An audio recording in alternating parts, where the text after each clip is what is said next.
नमस्कार सर।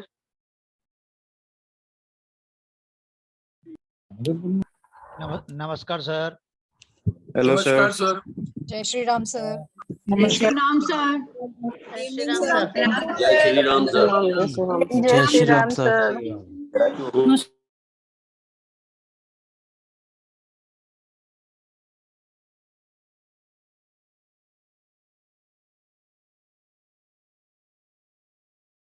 जय श्री राम जी आप सभी को।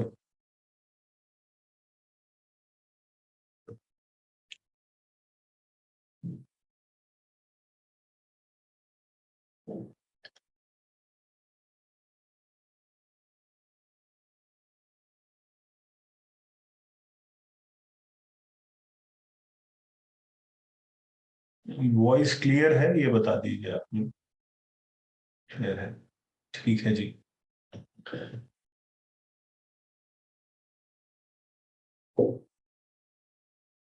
तो बेसिकली आज का जो सेशन है ये मेडिकल एस्ट्रोलॉजी पे हम लोगों ने रखा है ताकि आप लोग समझ पाएं कि व्यक्ति को बीमारी क्या बीमारी होती है, कौन सी बीमारी होती है और कब बीमारी होती है। तो हमने इस कोर्स को ना 2 पार्ट के अंदर डिवाइड किया है। सबसे पहले तो कौन सी, कब, और सेकंड पार्ट में हम देखेंगे कि व्यक्ति को अगर बीमारी हो गई है तो उसको इस बीमारी से निजात कब मिलेगी, वो कौन सा टाइम पीरियड रहेगा जिस टाइम पीरियड पर ये व्यक्ति जो है ये सकुशल जो है इसकी हेल्थ को लेकर वापसी हो जाएगी। तो सबसे पहले तो कुछ चीजें ऐसी हैं जिनको अपने माइंड में रखना है और आप लोग नोट्स भी बना सकते हैं, नोट्स आपके काम आएंगे। तो सर्वप्रथम तो मैं ये बता दूं इसके पीछे जो बेस यूज होगा वो केपी एस्ट्रोलॉजी का बेस यूज होगा। तो जो लोग केपी एस्ट्रोलॉजी के बारे में बिल्कुल अनजान है वो जाके मेरी वीडियोस वगैरह देख सकते हैं, तो आपको एक इनिशियल आइडिया हो जाएगा लाइक कैसे काम करती है। लेकिन स्टिल मैं कुछ बेसिक पॉइंट्स आपको यहाँ पर भी कराऊंगा, लाइक किस तरीके से आपको आगे बढ़ना है, किस तरीके से डिकोड करनी है अपने स्क्रिप्ट। दूसरा पॉइंट ये है कि ये सवाल आप में से बहुत से लोग पूछते रहते हैं कि भाई हम कौन सा चार्ट यूज करें, और मैं मतलब मुझे भी सालों हो गए इस बात का जवाब देते देते और बाकी लोगों को भी सालों हो गए ये पूछते पूछते बार बार कि हम कौन सा चार्ट यूज करें।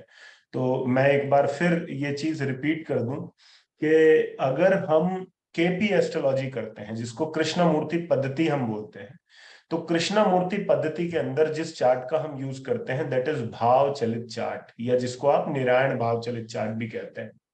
ये चार्ट प्लेसिडस हाउस डिवीजन पर बेस्ड है जिसके अंदर ये कंसिडर किया जाता है कि कोई भी घर जो है जिस भी भाव को आप कंसिडर कर रहे हैं वो इक्वल जो है उसका स्पैन नहीं रहेगा, हाउसेस जो है उनका अनइक्वल एरिया रहता है। तो अनइक्वल हाउस डिवीजन जो है उसको हम प्लेसिडस हाउस डिवीजन बोलते हैं, जो केपी ज्योतिष का आधार है।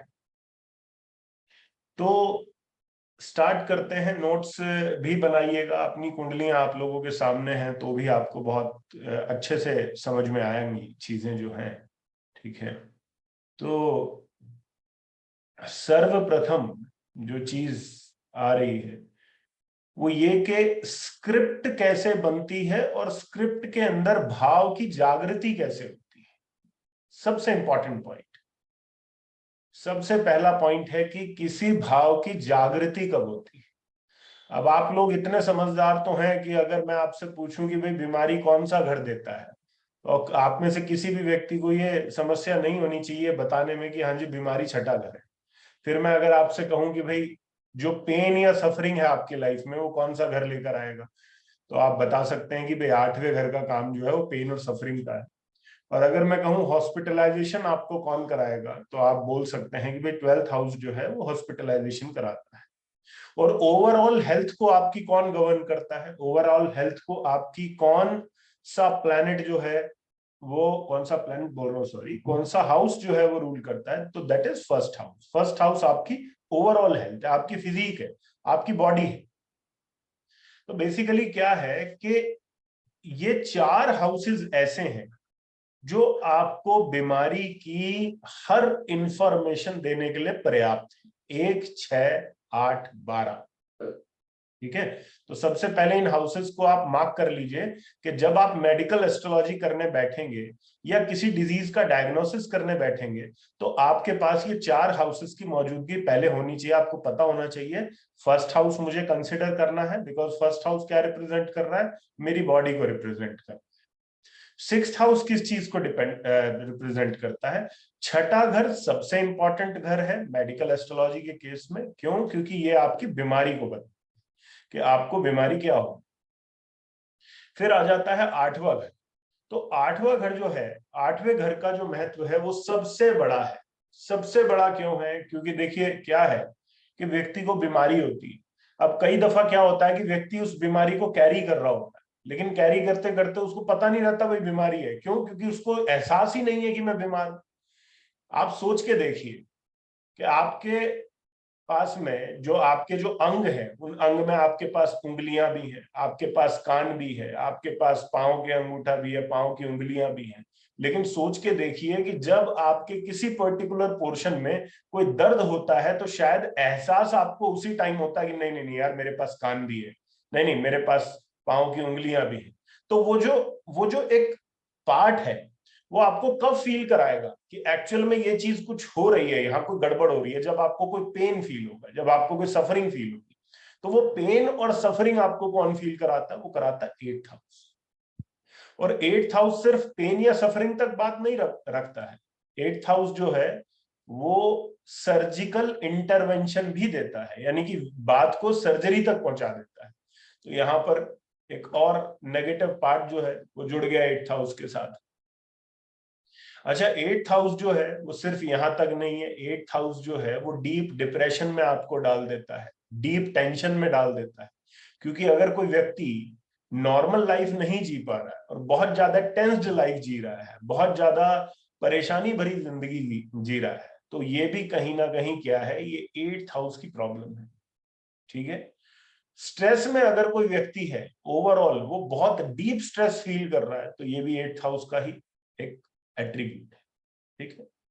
अब आ जाइए कि आप 12th हाउस को कैसे कंसिडर करेंगे, बिकॉज 12th हाउस जो है this is also a very very important house. क्यों? क्योंकि 12th हाउस को हम लोग हॉस्पिटलाइजेशन के लिए लेते हैं, यानी कि बात जब हॉस्पिटल तक पहुंच जाती है, व्यक्ति के एडमिट होने तक पहुंच जाती है, तो ये कहीं ना कहीं 12th हाउस का एक एट्रीब्यूट बन जाता है। और 12th हाउस सिर्फ हॉस्पिटलाइजेशन का नहीं है, सिर्फ ये नहीं है कि आपको हॉस्पिटल में ही पहुंचाएगा 12th हाउस। 12th हाउस हर प्रकार की वीकनेस भी है, ये याद रखिए। जिसको आप बॉडी वीकनेस कहते हैं ना, कई लोग क्या है, कई लोगों को प्रॉब्लम कुछ नहीं होती, लेकिन वो निरंतर आपको ये कंप्लेन करते हुए मिलते हैं कि भाई मेरे को तो ना पता नहीं ऐसा लगता है जैसे शरीर में जान ही नहीं है, मैं तो एक कदम भी चलूं ना तो एक कदम चलने में मेरे को ऐसा लगता है मेरी जान किसी ने निकाल ली। तो बेसिकली क्या है, वो 12th हाउस का एट्रीब्यूट है, क्योंकि 12th हाउस जो है वो आपकी वीकनेस है।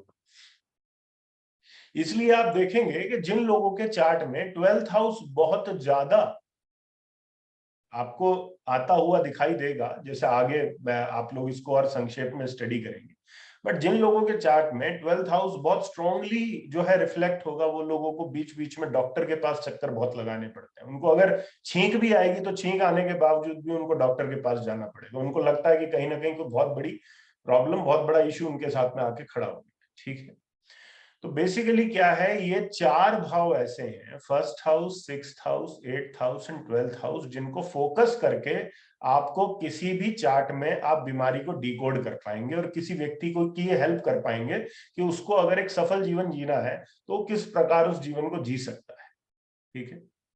इसके अलावा ये कोर्स शुरू करने से पहले मैं आपको प्लैनेट्स की कुछ प्रवृत्ति जो है, या जिनको आयुर्वेद के अंदर आप त्रिदोष भी कहते हैं, उन त्रिदोषों का भी एक बेसिक इंफॉर्मेशन लेते हैं। क्योंकि हम यहाँ आयुर्वेदा नहीं पढ़ रहे हैं, लेकिन स्टिल हमें कहीं ना कहीं इस बात का आइडिया जरूर लगाना है कि सामने वाला जो है उसकी प्रवृत्ति जो है, या जो उसके अंदर जो त्रिदोष के रूप में विकृति जो उसके लाइफ में एंटर करेगी, वो विकृति कैसी रहेगी। वो वात विकृति रहेगी, वो पित्त विकृति रहेगी, या कफ की रहेगी। ठीक है।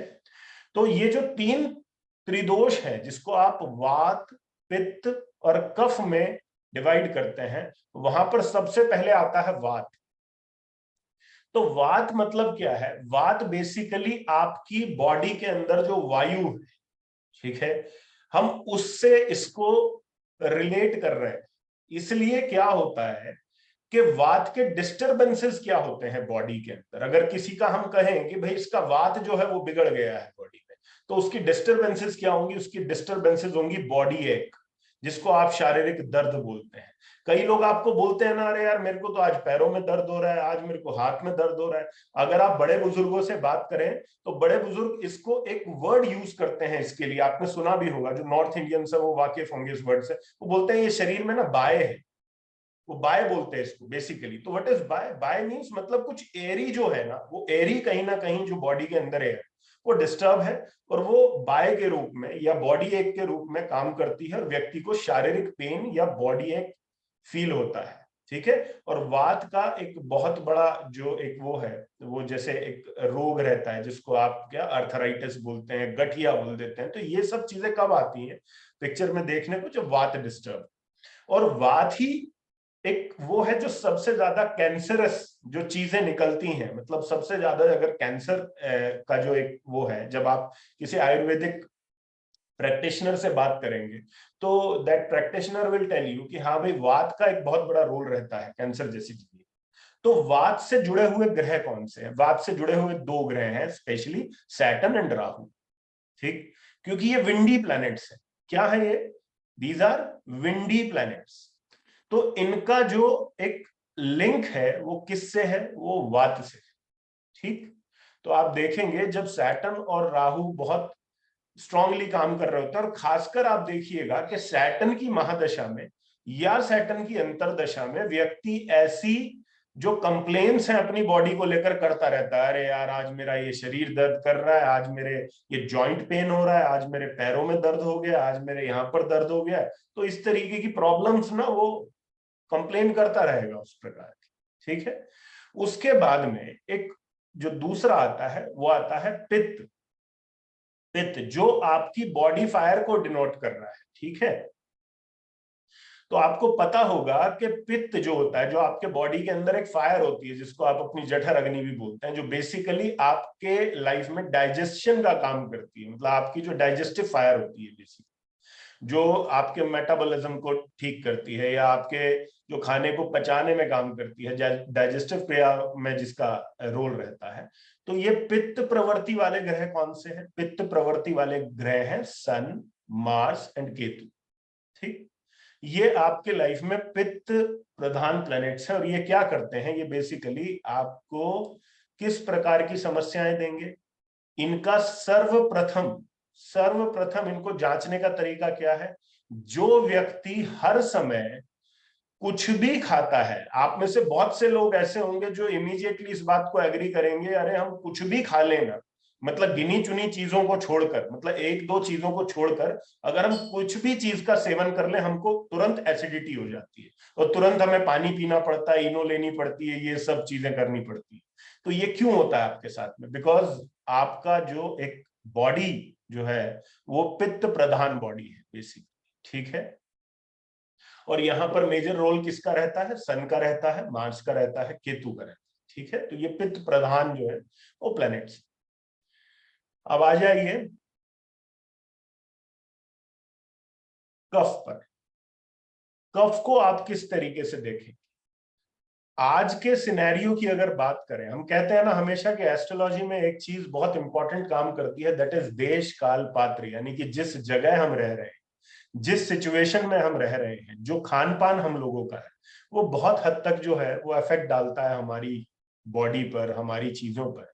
तो उस केस में हम ये कह सकते हैं कि पित्त प्रधान या कफ प्रधान जो है बेसिकली वो बॉडी कब आपकी बनेगी? जब व्यक्ति स्लो हो जाए, जब व्यक्ति जो है वो स्लो हो जाएगा, जब वो मूवमेंट नहीं करेगा, जब उसका मन पूरे दिन एक जगह पड़े रहने का करेगा, बिल्कुल भी हिलने का मन नहीं करेगा, उसका मन करेगा कि भाई पूरा दिन मैं यहीं बैठा रहूं, यहीं पर खाना आ जाए, यहीं पर पानी आ जाए, और अगर हो सके तो नहा भी यहीं लूं और बाकी काम भी यहीं करूं, राइट। तो that is what, that is कफ प्रधान, कफ की प्रधानता आपकी बॉडी में ज्यादा है। और कफ को बढ़ाने वाले प्लैनेट्स कौन से हैं? चंद्रमा और शुक्र।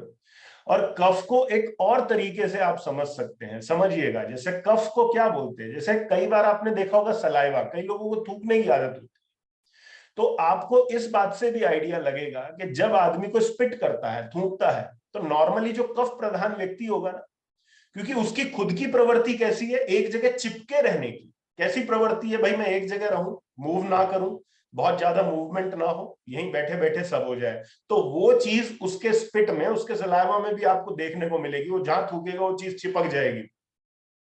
तो यहां से आपको एक आइडिया मिल जाएगा कि ये व्यक्ति क्या है भाई, ये कफ प्रधान है। कई कई जो लोग हैं, जो पुराने वैद्य वगैरह थे, उनके पास कोई टेस्टिंग मशीन्स नहीं थी, किसी भी तरह का कुछ नहीं था। वो व्यक्ति के क्रियाकलापों से या उसकी नब्ज से बहुत सारी चीजें जो है वो डिकोड कर दिया गया।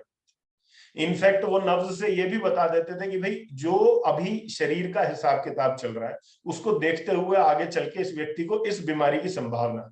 ठीक है, तो वात, पित्त और कफ आपको कहीं ना कहीं जो भी आदमी देखने को मिलेगा वो इन तीन त्रिदोषों से बिगड़ा हुआ मिलेगा। और जब वो अपनी समस्याएं आपके सामने रखेगा तो you will immediately make it out कि भाई ये व्यक्ति कफ प्रधान व्यक्ति मेरे सामने है, पित्त प्रधान व्यक्ति मेरे सामने है।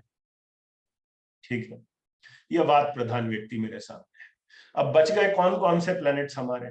मुझे पता है आप लोगों के दिमाग में चल रहा होगा, दो प्लैनेट्स आपके बच गए, जुपिटर बच गया, मरकरी बच गया। तो पहले बात करते हैं मरकरी की। तो मरकरी को किस तरीके से हम रिप्रेजेंट करते हैं एस्ट्रोलॉजी में?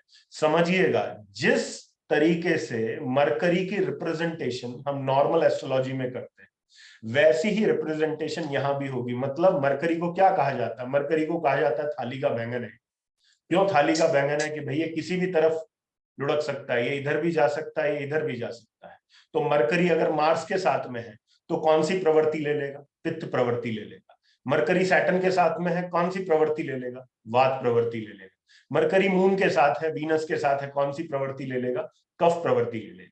तो बेसिकली मरकरी की जो प्रवृत्ति है वो डिपेंड करती है कि मरकरी किन के साथ में लिंकेज बना।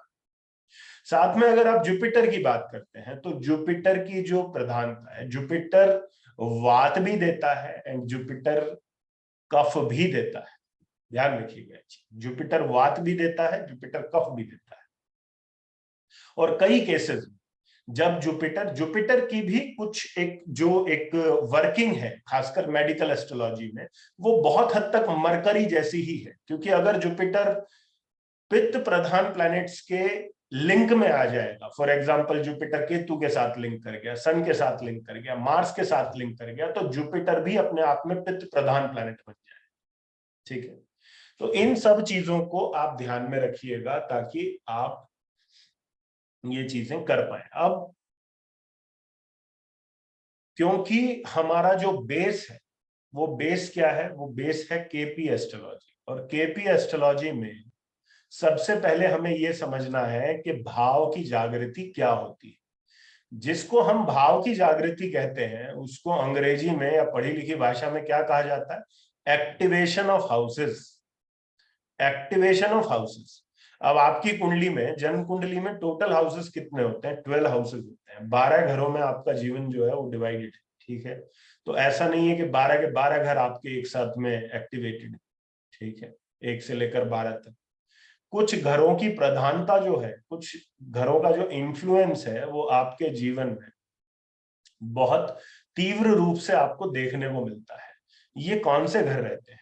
ये वो घर रहते हैं जो आपकी दशा, अंतरदशा या प्रत्यंतर दशा जिनको एक्टिवेट कर देती है। अब इनको एक्टिवेट कैसे करती है? एक्टिवेशन के 3 तरीके हैं।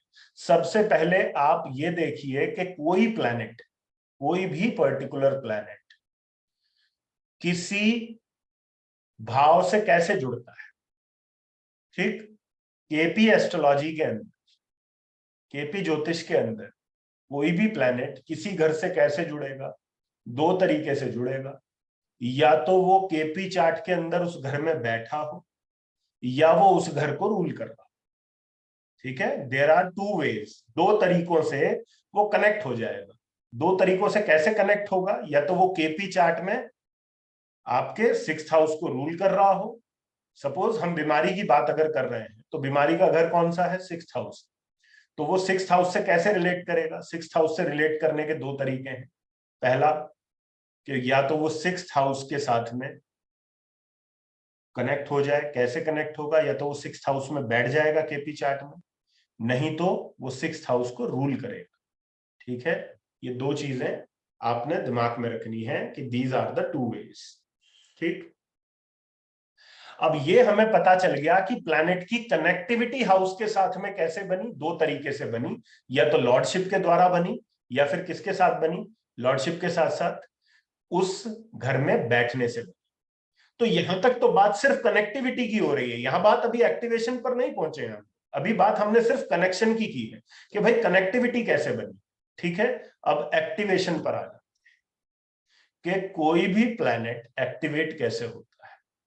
तो प्लैनेट की एक्टिवेशन से पहले हम केपी एस्ट्रोलॉजी का एक बड़ा सिंपल सा जो रूल है, या आपको हमेशा जो पढ़ने को मिलेगा वो ये पढ़ने को मिलेगा कि हर प्लैनेट, कोई भी प्लैनेट सर्वप्रथम किस चीज का रिजल्ट देता है।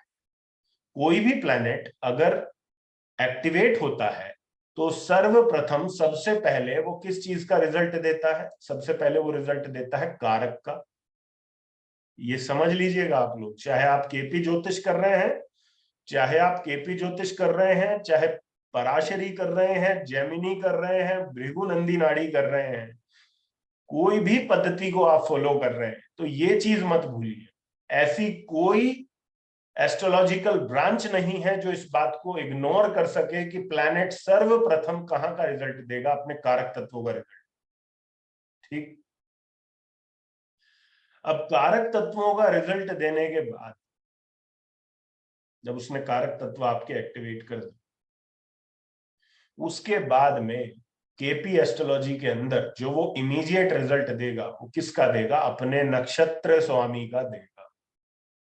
मतलब कि मान लीजिए आपकी महादशा इस समय एक्स प्लेनेट की चल रही है, कोई भी एक्स प्लेनेट आपका महादशा में एक्टिवेटेड है, वो सूर्य हो सकता है, चंद्र हो सकता है, मंगल हो सकता है, राहु हो सकता है, और उसका जो नक्षत्र लॉर्ड है वो एक वाई प्लेनेट बना हुआ है। अब सूर्य का नक्षत्र लॉर्ड मान लीजिए आपका बृहस्पति बन गया, या सूर्य का नक्षत्र लॉर्ड आपका शनि बन गया।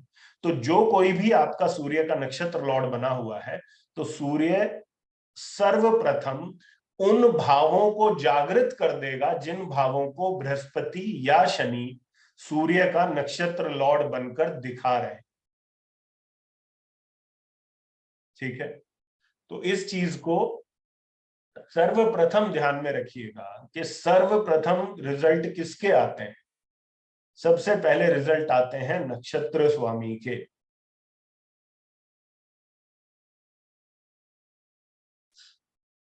अब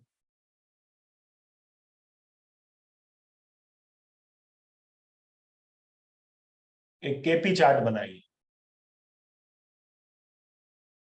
एक केपी चार्ट को ड्रॉ कीजिए।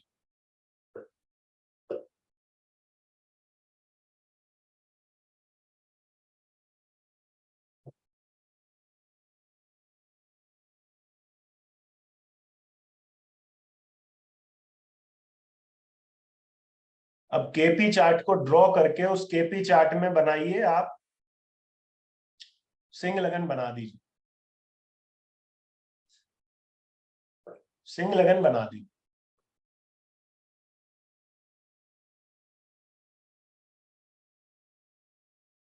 सारी राशियां एज इट इज लिख दीजिए, ऊपर लिखिए केपी चार्ट, सारी राशियां वैसे ही लिख दीजिए 5, 6, 7, 8। इसमें कोई राशि गायब नहीं हुई है, किसी भी राशि का रिपीटेशन नहीं है। सिंपल जैसे आप सिंह लगन का चार्ट बनाते हैं वैसे ही बनाइए, बट ये लग्न कुंडली नहीं डिस्कस हो रही है, ये केपी चार्ट डिस्कस हो रहा है, बस ये माइंड में रखिए। तो एग्जाम्पल के लिए आप क्या कीजिए, यहां पर शुक्र को लिख दीजिए 6th हाउस में, लिखिए वीनस को लिखिए 6th हाउस में, और मरकरी को लिख दीजिए 4th हाउस।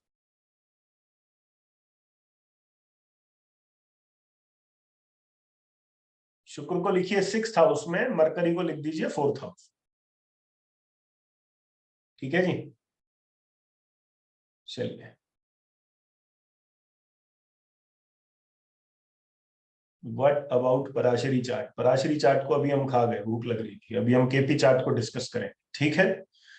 चलिए, तो मरकरी का टाइम पीरियड मान लीजिए ऑपरेट की,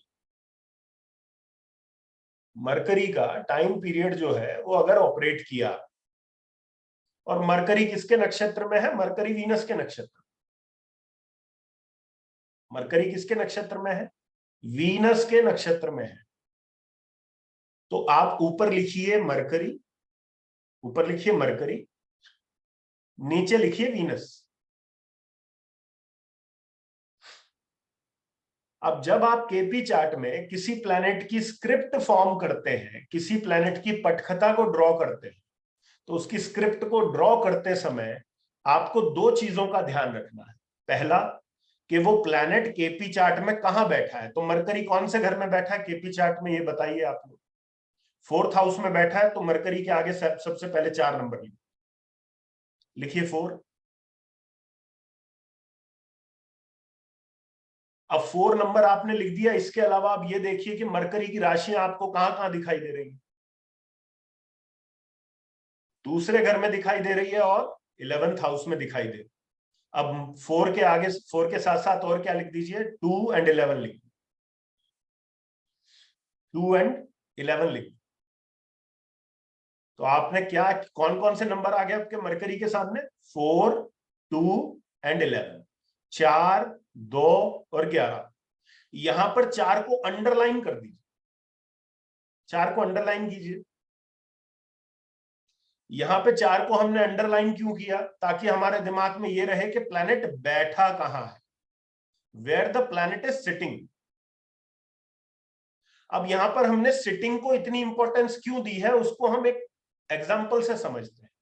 मान लीजिए आपका नाम मरकरी है, आपकी 3 प्रॉपर्टियां, एक दिल्ली में, एक मुंबई में, एक बैंगलोर। तो आपके पास में 3 प्रॉपर्टियों का हक आ गया, 3 प्रॉपर्टीज जो है आप ओन कर रहे हैं। बट कौन सी प्रॉपर्टी पर आपका सबसे ज्यादा हक रहेगा, या कौन सी प्रॉपर्टी को आप सर्वप्रथम कंट्रोल कर पाएंगे? जहां आप रहते हैं, जिस जगह आप रिसाइड कर रहे हैं। तो आप रह कहां रहे हैं? आप 4th हाउस में रह रहे हैं, तो उसको नीचे अंडरलाइन कीजिए कि भाई आप 4th हाउस जो है वो आपने कर दी। अब नीचे वीनस पर आ जाए। अब वीनस को देखिए, वीनस कहां बैठा है? वीनस बैठा है 6th हाउस, 6ठे भाव, राइट। तो वीनस के आगे 6 लिखिए,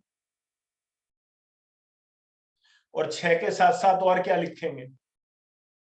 3 लिखेंगे और 10 लिखेंगे, क्योंकि वो कौन कौन से और घरों को रूल कर रहा है? 3rd को रूल कर रहा है एंड 10th को रूल कर रहा है। तो हमारे पास वीनस के नंबर कौन कौन से आ गए? 6, 3 और 10, 6, 3 एंड 10। तो अंडरलाइन कौन से घर को करेंगे? 6 को कर दीजिए, ठीक। इस प्रकार जो अभी आपने कंसेप्ट सीखा है, इस कंसेप्ट के आधार पर आप किसी भी प्लैनेट की स्क्रिप्ट को बना सकते।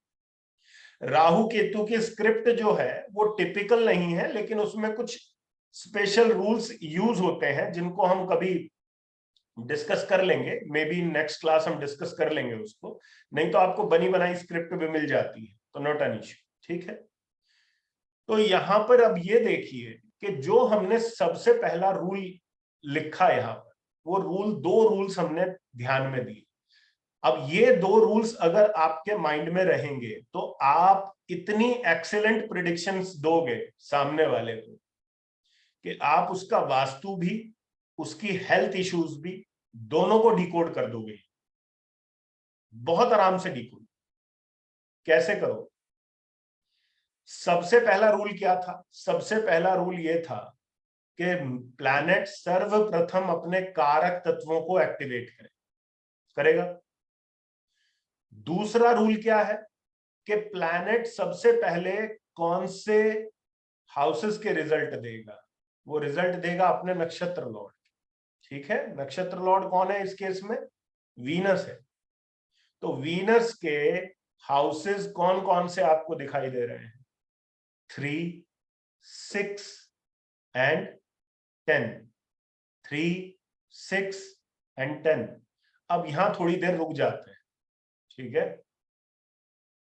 यहां थोड़ा सा हॉल्ट लेते हैं इस जगह, वीनस की। ठीक, अब जिन 4 हाउसेस की हमने बात की मेडिकल टर्म्स में, यहां पर आपको नक्षत्र लेवल पर क्या कोई ऐसा घर दिख रहा है जो आपको एक इंडिकेशन दे रहा है कि हाँ भाई कुछ प्रॉब्लम तो है?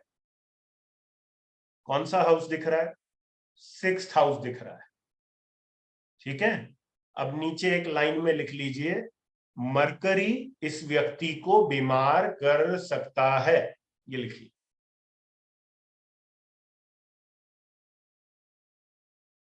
अंग्रेजी में लिख सकते हैं, Mercury can bring disease to this person.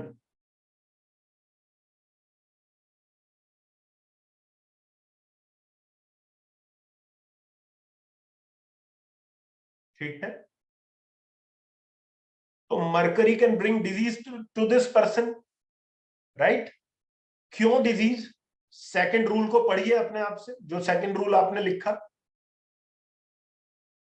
Second rule ने क्या लिखा आपने? कि प्लैनेट सबसे पहले अपने नक्षत्र स्वामी के फलों को ऑफर करना शुरू कर देगा।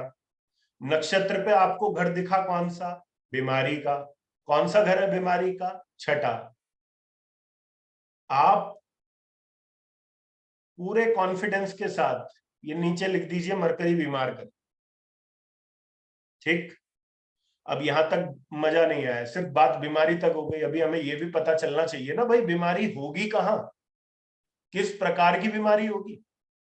ठीक, तो मरकरी क्या रिप्रेजेंट करता है?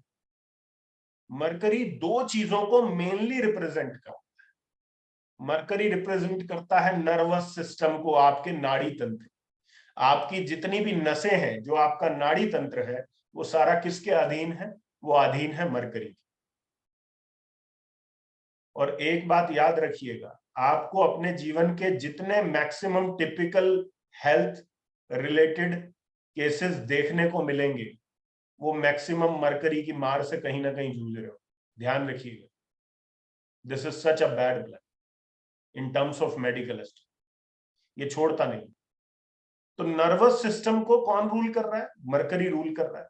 इसके अलावा जैसा मैंने कहा कि देश काल पात्र के समय एक प्लैनेट की या एक हाउस की इंपॉर्टेंस बहुत बढ़ जाती है।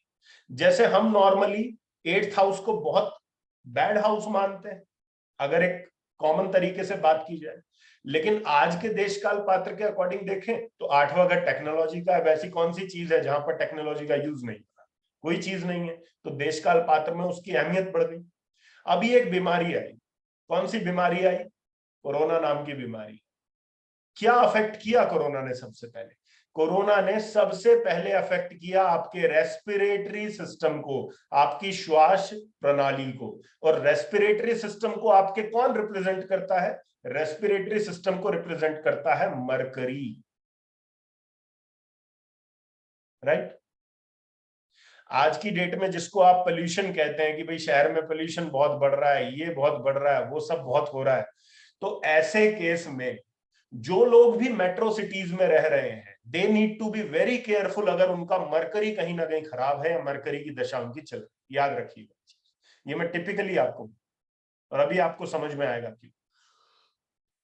तो हमने यहां पर जो प्लैनेट अभी बनाया, मरकरी के रूप में बनाया, तो मरकरी किसको रिप्रेजेंट करता है? मरकरी रिप्रेजेंट करता है रेस्पिरेटरी सिस्टम को। नक्षत्र में 6ठा घर आ गया। मरकरी बैठा कौन से घर में? 4थे घर में बैठा है। 4था घर आपको अपनी बॉडी के कौन से पार्ट में दिखाई देता है? चेस्ट एरिया में दिखता है नहीं? तो एक बात तो पक्की हो गई कि जब इस व्यक्ति का मरकरी का टाइम पीरियड आएगा तो इस व्यक्ति को चेस्ट एरिया में कोई ना कोई बीमारी 100% इसको देखने को मिलेगी।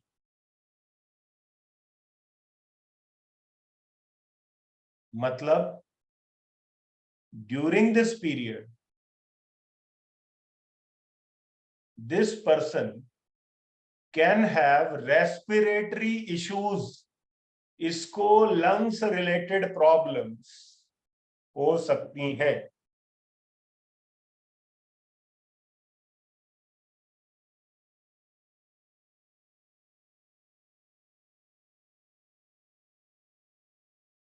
Sir, don't we consider Jupiter for respiration? Jupiter is प्राण वायु, Mercury is प्राण वायु प्रणाली। वो प्राण वायु घूम कैसे रही है, वो विचरण कैसे कर रही है, दैट इज Mercury। ठीक, अब ये जो चेस्ट एरिया है जिसको 4th हाउस रिप्रेजेंट करता है, भाई आप सब लोगों से रिक्वेस्ट है, ये क्वेश्चंस जो डाल रहे हैं ना आप लिख लिख के, इसको अभी मत डालें, क्योंकि क्या है ना, सारा फ्लो बिगड़ेगा और जो मैं पढ़ाना चाहता हूं वो मैं पढ़ा नहीं पाऊँ, सॉरी टू से। इसलिए रुक जाइए, हाथों को रोक लीजिए, ठीक है, नहीं तो मुझे 3rd हाउस पर हिट दे देनी पड़ेगी आपके 90 या 180 डिग्री। ठीक, तो बेसिकली क्या है कि मरकरी ने 6ठे भाव की जागृति कर दी, 6ठे भाव को एक्टिवेट कर दिया। इसका अर्थ क्या है, इसका अर्थ यह है कि आपकी अपनी जन्म कुंडली में जब कोई प्लैनेट एक्टिवेट होगा और एक्टिवेट होने के बाद आपको दिखेगा कि उसके नक्षत्र लेवल पर जो उसका नक्षत्र लॉर्ड है वो यदि कहीं 6th हाउस को रिप्रेजेंट कर रहा है, तो that may be the time जब आपको डिजीज हो सकती है। सबसे पहले ये चीज अपने दिमाग में डाल, तो सबसे पहला नियम ये है, अपने उन प्लैनेट्स को सेग्रीगेट कर लीजिए जो प्लैनेट किसी ऐसे ग्रह के नक्षत्र में है जो आपकी कुंडली में 6th हाउस को रिप्रेजेंट कर रहा है, तो वो प्लैनेट एक पोटेंशियल प्लैनेट है जो आपको डिजीज दे सकता है। अब आप में से कुछ लोग इमीडिएटली एक बात बोल देंगे, अरे सर मेरे तो सारे 6ठे घर में, मेरे को तो डिजीज नहीं। तो अभी उसके बारे में बात नहीं करेंगे, क्योंकि 2nd क्लास में मैं बताऊंगा कि कौन व्यक्ति है जो इन हाउसेस को होने के बावजूद भी डिजीज फ्री रहता है, या वो ऐसा क्या कर्म कर रहा है कि उसको डिजीज नहीं हो पा रही। तो we will talk about that part also, but अभी के लिए ये समझ लीजिए कि अगर नक्षत्र पे, अगर प्लैनेट का जो नक्षत्र लॉर्ड है वो 6ठा घर दे रहा है, तो ये प्लैनेट आपको पक्का बीमार करने में पूरी तरीके से सक्षम है। इसके पास पूरी पूरी अथॉरिटी है, पूरी पूरी पावर है कि ये आपको बीमार कर। ठीक है, तो हम क्या बोलेंगे, the planet in the nakshatra of a planet, the planet which is in the nakshatra of a planet signifying 6th house may bring you disease। कोई भी ग्रह जो किसी ऐसे ग्रह के नक्षत्र में है जो 6ठे भाव को सिग्निफाई कर रहा है, शो कर रहा है, दर्शा रहा है, ये प्लैनेट आपको बीमार कर सकता है। ठीक, सबसे पहली चीज ये दिमाग में डाल। अरे कौन सी डिजीज होगी, कब होगी, हम सब बातें करेंगे भाई, जो मैं बता रहा हूं उसको बता लेने दी प्लीज, रिक्वेस्ट है आपसे। ये सिर्फ आपका नहीं, आपके द्वारा औरों का भी भला हो जाएगा, इसलिए सुन लीजिए शांति से। अब एक तो हो गया 6ठा घर, अब आ जाइए 8th हाउस। ठीक, 8वें घर की जागृति क्या करे, ये तो हो गई 6ठे घर की जागृति कि भाई 6ठा घर एक्टिवेट हुआ तो उसने पोटेंशियली आपको डिजीज दे दी, बीमारी दे दी। अब मान लीजिए कोई ऐसा प्लेनेट है, कोई एक्स प्लेनेट है, और वो एक्स प्लेनेट किसी ऐसे प्लेनेट के नक्षत्र में है जो 8वें घर को बहुत स्ट्रांगली रिप्रेजेंट कर। 8वें घर को कैसे स्ट्रांगली रिप्रेजेंट करेगा, ये जो अभी अभी आपने चार्ट बनाया है, ये जो अभी अभी आपने चार्ट बनाया, इसमें सैटर्न को 3rd हाउस में लिख दीजिए। लिखिए, सैटर्न को 3rd हाउस में लिख दीजिए केपी चार्ट में,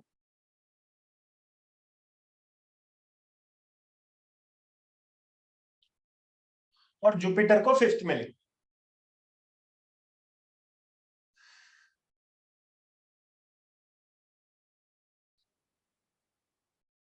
ठीक, तो जुपिटर को 5th में लिख दिया।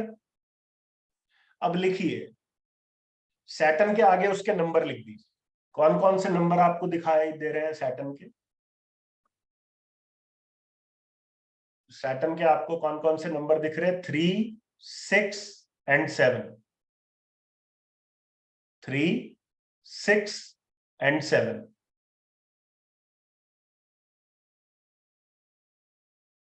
नीचे जुपिटर 8th हाउस में बैठा है, उसके आगे आप कौन कौन से नंबर लिखेंगे? या 5th हाउस में बैठा है तो जुपिटर के आगे आप 5 एंड 8 लिख लीजिए। ठीक, 5 एंड 8 लिख लीजिए। अब इसका अर्थ क्या हो? यहां आपको पेन वाला कौन सा नंबर दिखाई दे रहा है जो पेन या सफरिंग देता हुआ दिख रहा है? 8th house. 8th हाउस को जुपिटर एक्टिवेट कर रहा है, राइट? तो इसका मतलब क्या हुआ? इसका मतलब यह है कि भाई सैटर्न का जब पीरियड ऑपरेट करेगा, सैटर्न का जब पीरियड ऑपरेट करेगा, इस व्यक्ति के जीवन में सफरिंग और पेन एंटर कर जाए। ठीक, सैटर्न का पीरियड स्टार्ट होते ही इसके जीवन में पेन या सफरिंग ऐड हो। अब ये पेन एंड सफरिंग की बात मैं आपको क्यों बता रहा हूं? आप लोग क्या करेंगे अपनी कुंडलियों में? आप अपनी कुंडली में जाएंगे और अपनी कुंडली में ये देखेंगे कि आपका ऐसा कौन सा ग्रह है, आपकी कुंडली में वो कौन सा प्लैनेट है जो उस प्लैनेट के नक्षत्र में है, जो 8वें घर से रिलेट कर रहा है। वो प्लैनेट जब ऑपरेट करेगा तो आपकी जीवन में पेन, सफरिंग, स्ट्रेस, प्रॉब्लम्स, ये सब एंटर करती चली। ठीक है, मान लीजिए आप ए प्लैनेट के दशा से गुजर, ए ग्रह, कोई एक ग्रह है ए, और वो बी प्लैनेट के नक्षत्र में, और वो बी प्लैनेट जो है वो 8th हाउस को रिप्रेजेंट कर रहा है। इसका मतलब ये है कि जब ये ए प्लैनेट ऑपरेट करेगा तब आपके लाइफ में सफरिंग, स्ट्रेस, प्रॉब्लम्स ये एंटर कर दे। ठीक, अब सवाल ये उठता है कि आपको ये तो समझ में आ गया कि ये सफरिंग क्यों हुई या पेन क्यों हो रहा है। अब ये पेन बीमारी का पेन है या किसी रिलेशन का पेन है, तो इसके लिए आप एक फंडामेंटल को समझ लीजिए। वो फंडामेंटल मैं लिखवा देता हूं आप लोगों को, लिखवाने से ज्यादा अच्छी क्लैरिटी हो जाए।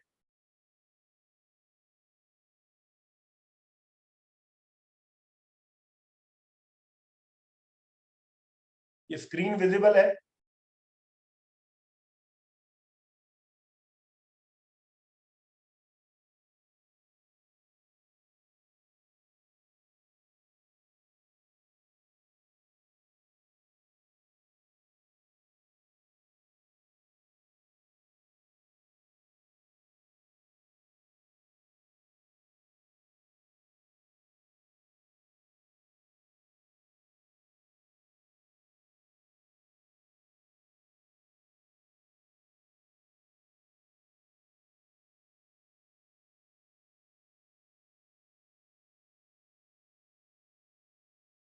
अगर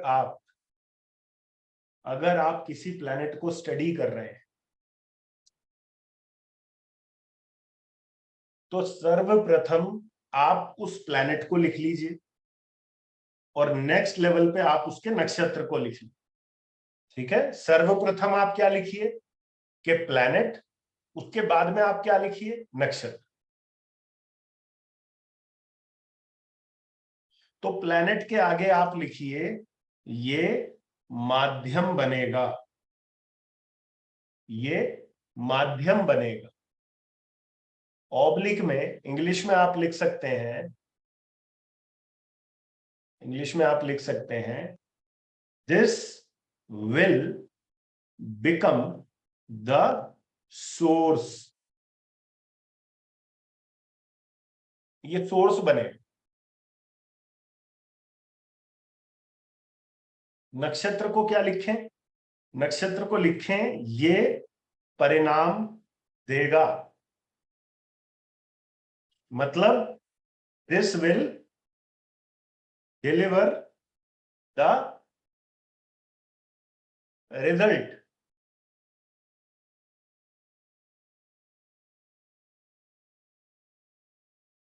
अब हमने सबसे पहले क्या कहा था? हमने सबसे पहले जो एग्जाम्पल लिया था उसमें हमने लिखा था मरकरी, नीचे लिखा था हमने वीनस। मरकरी के आगे हमने नंबर्स लिखे थे 2, 4, 11। फिर वीनस के आगे हमने नंबर्स लिखे थे 3, 6, 10।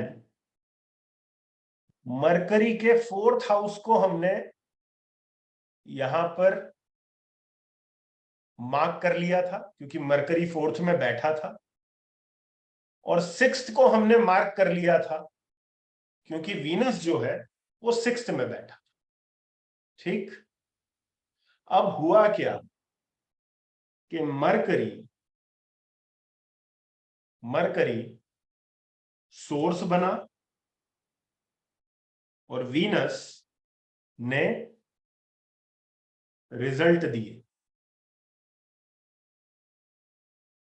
तो मरकरी ने बीमारी दी, मरकरी ने बीमारी दी। क्यों दी? कि मरकरी ने बीमारी इसलिए दी क्योंकि मरकरी का नक्षत्र लॉर्ड छठा घर दे रहा था। लेकिन बीमारी आई कहां से? बीमारी आई कहां से मतलब सोर्स क्या बना? सोर्स बना चौथा घर। तो बीमारी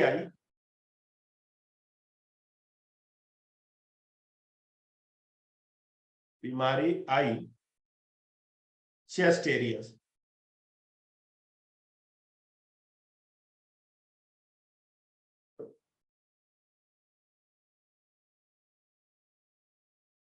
या रेस्पिरेटरी इश्यूज या नर्वस सिस्टम के द्वारा। तो यहां मरकरी क्या काम कर रहा है? मरकरी सोर्स का काम कर रहा है, माध्यम का काम कर रहा है। और वीनस क्या कर रहा है? वीनस रिजल्ट दे रहा है। वीनस ने छठा घर जागृत करके क्या किया? बीमार कर दिया। मरकरी कौन से घर में बैठा था? 4th हाउस में बैठा।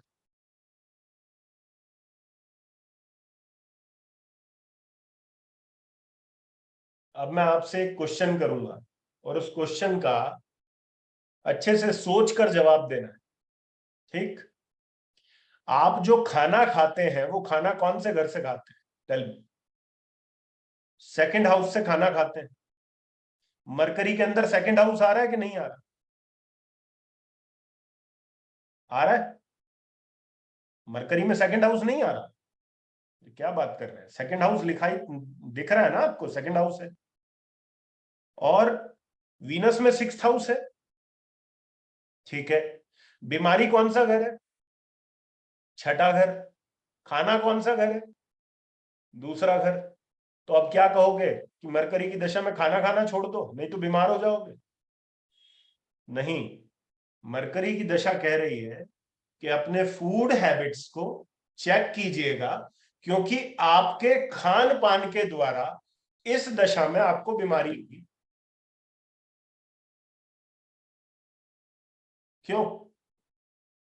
खान पान के द्वारा इस दशा में बीमारी होगी।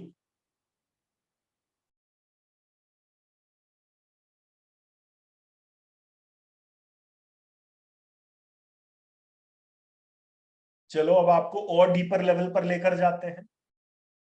मरकरी के साथ में लिख दीजिए मून। जो आपने चार्ट बनाया है उसमें मरकरी के साथ में मून लिख दीजिए।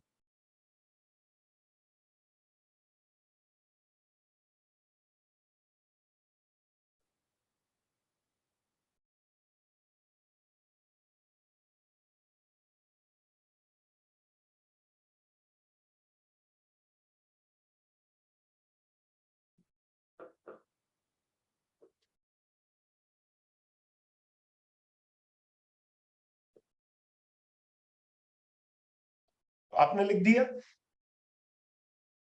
ठीक है। अब जो आपने प्लैनेट्स की प्रवृत्ति लिखी थी, वात की, पित्त की या कफ की, उसमें देखिए कि इस मरकरी ने कौन सी प्रवृत्ति ले ली है। इस मरकरी ने कफ प्रवृत्ति ले ली। क्यों? क्योंकि मरकरी के पास अपनी प्रवृत्ति नहीं है, वो मून के साथ लिंक्ड है। तो मून ने कौन सी प्रवृत्ति ले ली? कफ प्रवृत्ति ले ली। अब एक डेफिनेशन तो आपको ये मिली कि ये व्यक्ति जो है इसको कफ रिलेटेड समस्याएं होंगी मरकरी के टाइम पीरियड में। और दूसरी आपकी इंडिकेशन ये भी कह रही है भैया खाना संभल के खाना, क्योंकि खाने से आप बीमार पड़ सकते हो। तो आपको कौन सा खाना अवॉइड करना है? Any idea? कैसे खाने को अवॉइड करोगे? आप खाना ही अवॉइड कर दोगे। अब कल को कोई कहेगा चंद्रमा खराब है तो मैं पानी पीना छोड़ दे, हवा पे जिंदा रह, नहीं ना। यहां पे आप सामने वाले व्यक्ति को क्या कहोगे? आप उसको कहोगे कि भैया देखो ऐसा है कि कफ प्रवृत्ति बढ़ी होने के कारण ये मरकरी के टाइम पीरियड पे आप बीमार हो सकते हो, तो आप मिल्क प्रोडक्ट्स को इस टाइम पे अवॉइड कर दीजिए। और कफ प्रवृत्ति को सिर्फ मिल्क प्रोडक्ट्स नहीं बढ़ाते, कफ प्रवृत्ति को ठंडी चीजें भी बढ़ाते। तो बेसिकली अगर इस समय पर ये व्यक्ति अगर ठंडी चीजों का सेवन ज्यादा करेगा तो इसको बीमारी हो जाएगी। रेस्पिरेटरी इश्यूज जो आगे चलकर इसको होंगे, उसके पीछे कहीं ना कहीं ठंडी चीजों का भी रोल है। और जो लोग आयुर्वेदा से जुड़े हैं वो लोग समझते होंगे कि सूर्यास्त के बाद में आपके शरीर में कफ की जो मात्रा है वो ऑलरेडी बढ़ जाती है। तो अगर आप एक कफ ड्रिवन व्यक्ति हैं तो आपको रात्रि के समय इन सब चीजों का सेवन नहीं करना है। इसलिए ना तो आपको बास्किन एंड रॉबिन्स की आइसक्रीम खानी है इस टाइम पीरियड पे, ना आपने ज्ञानीज पर जाकर कोई संडे ऑर्डर करना है कि मेरे लिए संडे बना दीजिए, राइट। तो मरकरी के टाइम पीरियड पर आप लोगों को ये ध्यान में रखना है कि भाई आपको कफ प्रवृत्ति के कारण ये इश्यूज आएंगे, तो आपको इनको संभाल कर अपने खान पान को चलना है, ठीक है। चलिए अब एग्जाम्पल के लिए मैं आपको बता रहा हूं सिर्फ ताकि आप लोग अच्छे से कनेक्ट कर पाए। अब एक दूसरा लिखिए, अब लिखिए एक प्लैनेट बना लीजिए, मार्स बनाइए, प्लैनेट बनाइए मार्स, नीचे लिखिए जुपिटर, ऊपर प्लैनेट बनाइए मार्स, नीचे लिखिए जुपिटर।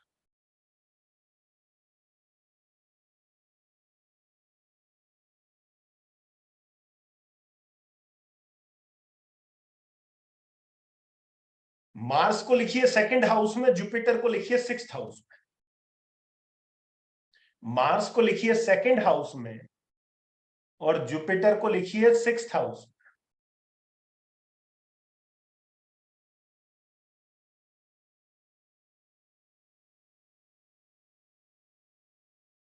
लिख दिया जी? क्या यहां पर भी आप ये बात कह सकते हैं कि खाने के कारण बीमारी हो सकती है? लेकिन अब यहां कौन से खाने की बात है? वहां तो आप दूध छुड़वा रहे थे व्यक्ति से कि भाई दूध पीना छोड़ दीजिए। यहां आप कौन से खाने की बात करेंगे? सबसे पहले आप मार्स की प्रवृत्ति पर आ जाइए। मार्स की प्रवृत्ति कौन सी है? पित्त प्रवृत्ति है, राइट। पित्त प्रवृत्ति के अंदर क्या होगा? कौन से आइटम यहां पर आपने कौन से आइटम अवॉइड करने हैं? ब्रजवासी की कचौरी, बेडमी पूरी और सब्जी, ठीक, और मसाला चाप, कढ़ाई पनीर, कढ़ाई चाप, राइट। क्यों? क्योंकि ये सब चीजों के अंदर क्या है? इन सब चीजों के अंदर आपके पित्त को बढ़ाने की प्रवृत्ति है। यानी कि आप जितना स्पाइसी फूड खाएंगे इस टाइम पीरियड पर वो आपके पित्त को बढ़ावा देगा, और पित्त को बढ़ावा देने के साथ क्या होगा? आपको डिजीज हो जाएगी। अब आपने ये नहीं पूछा यहाँ डिजीज कौन सी होगी, ये मंगल अटैक कहाँ करेगा, ये उन बीमारियों को जनरेट कर देगा जिनको मंगल रिप्रेजेंट करता है या जिसको बृहस्पति रिप्रेजेंट करता है। मतलब क्या होगा इससे आपका डाइजेस्टिव सिस्टम जो है या जो आपको ब्लड रिलेटेड इश्यूज जो हैं वो आपकी लाइफ में खड़े हो जाएंगे। ये आपके लिवर पर और आपको ब्लड रिलेटेड चीजें जो है वहां आपको प्रॉब्लम क्रिएट कर दे। ठीक। और क्या होगा इस मसाला खाने के कारण, जब आप टेस्ट रिपोर्ट अपनी लेने जाएंगे तो टेस्ट रिपोर्ट में आपको आपका कोलेस्ट्रॉल लेवल जो है वो बढ़ा हुआ मिलेगा। Why cholesterol? Because Jupiter represents cholesterol और जुपिटर का लिंकेज कहां है? छठे घर के साथ। तो इस दौरान आप जितना बॉइल्ड फूड खाएंगे, जितना नॉन स्पाइसी फूड खाएंगे, उससे क्या होगा? उससे आपको लिवर के इश्यूज नहीं होंगे, उससे आपको, देखिए 3 तरह के भोजन होते हैं, याद रखिएगा। There are 3 type of foods, rajasic, tamasic and सात्विक। यहां पर आपको सात्विक फूड जो है वो ज्यादा अच्छे रिजल्ट्स देगा, ना कि राजसिक एंड तामसिक। क्योंकि चलिए तामसिक में तो हो गया कि बहुत ज्यादा स्पाइसी है, लेकिन जो आपकी कचौरियां हैं वो भी राजसिक में आ जाती है। ठीक है, जो बहुत ज्यादा घी के साथ में, बहुत जैसे कि 56 भोग जो होते हैं वो बेसिकली वो हो गया राजसिक हो गया, वो सात्विक नहीं रहा। राइट। तो क्या है यहाँ पर अगर आप सात्विक भोजन करते हैं आपको ब्लड इश्यूज नहीं होंगे, लिवर आपका परफेक्ट रहेगा और कोलेस्ट्रॉल आप जितनी बार भी चेक कराने जाएंगे आपका कोलेस्ट्रॉल एकदम ओके रहेगा, without any medicine, without any therapy, and that's a guarantee. ये गारंटी है। ठीक। अब आ जाइए,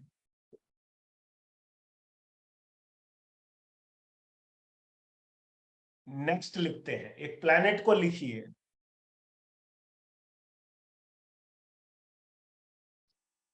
ऊपर लिखिए मरकरी,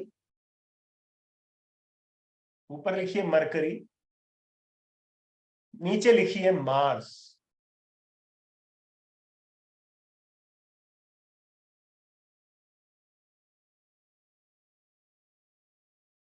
मार्स के आगे लिखिए 8th हाउस।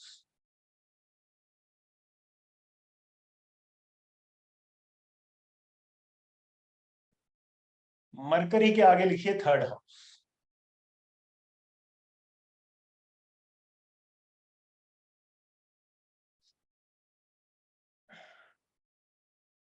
एक वर्ड बहुत यूज किया जाता है, आमतौर पर आपने देखा हो, आज की डेट में तो काफी हद तक, स्पॉन्डिलाइटिस बोलते हैं। नहीं, क्या होता है स्पॉन्डिलाइटिस?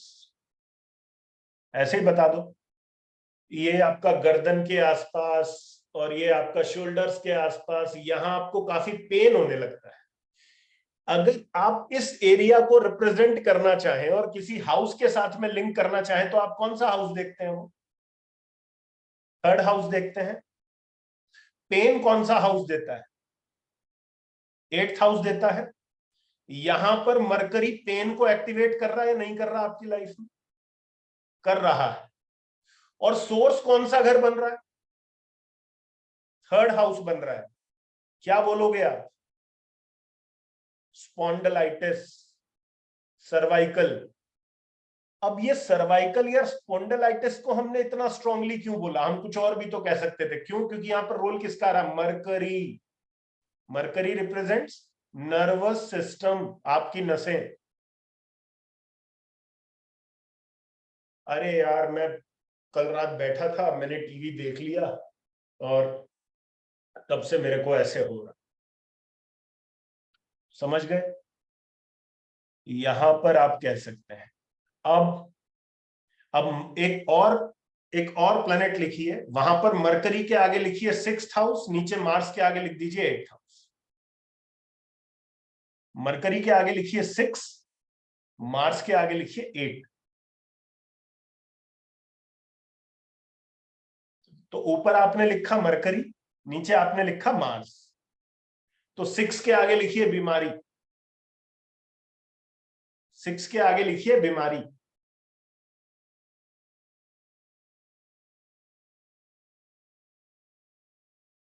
और 8 के आगे क्या लिखेंगे?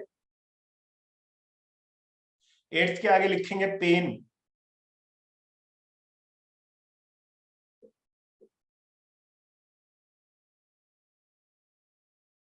क्या प्रिडिक्शन है? इस दशा में आपको सफरिंग होगी, आपको पेन होगा। किस कारण से होगा? बीमारी के कारण। आपके पेन का कारण कौन बनेगा? आपके पेन का कारण बीमारी बनेगी। अरे मेरे को ये कमर के आसपास ना बड़ा पेन हो रहा है, कमर के आसपास, लोअर बैक के आसपास, नेवल एरिया के आसपास बहुत पेन होता है। इधर ऐसा लगता है कि जैसे कोई कोई हैमर कर रहा है, वो किसी नोकीली चीज से वो कर रहा है। वो हैमरिंग कौन सा प्लेनेट है? चेक कीजिए जरा। कारक तत्वों के अनुसार यहां पर जो हैमरिंग की बात हमने की, वो हैमरिंग कौन है? वो मरकरी है कि मार्स है? ऐसा लग रहा है जैसे कोई ना हथियार से, ऐसा लग रहा है जैसे यहाँ पर कोई कील चुभा रहा है। ऐसा लग रहा है कि हमें कोई ऐसे पिन कर रहा है, कील चुभा रहा है किसी हथियार से कोई। क्यों? क्योंकि मरकरी 6th हाउस रिप्रेजेंट कर रहा है, मार्स 8th हाउस रिप्रेजेंट कर रहा है। तो इन दोनों प्लैनेट्स को जब आपने देखा तो आप इमीडिएटली समझ गए कि भैया बीमारी के कारण इस व्यक्ति को पेन हो सकता है। ठीक? तो पेन का आपको समझ में आ गया कि भाई पेन क्या है। और सर्जरी क्या है? सर्जरी 8th हाउस है। इस टाइम पीरियड पर बीमारी के चलते सर्जरी भी बहुत हद तक पॉसिबल है।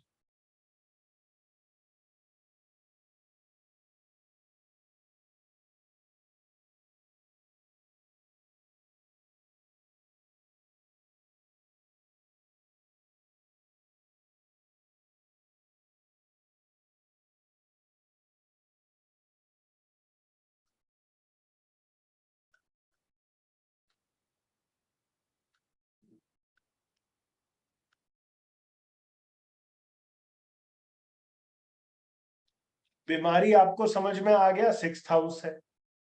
पेन आपको समझ में आ गया, 8th हाउस है। अब देखिए आदमी हॉस्पिटलाइज्ड कब होता है? हॉस्पिटलाइज्ड व्यक्ति कब हो? वो लिखवाता हूं मैं।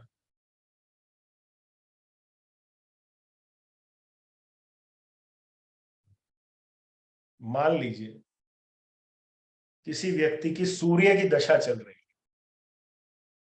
सूर्य कौन से घर में बैठा है? 6th हाउस में बैठा है।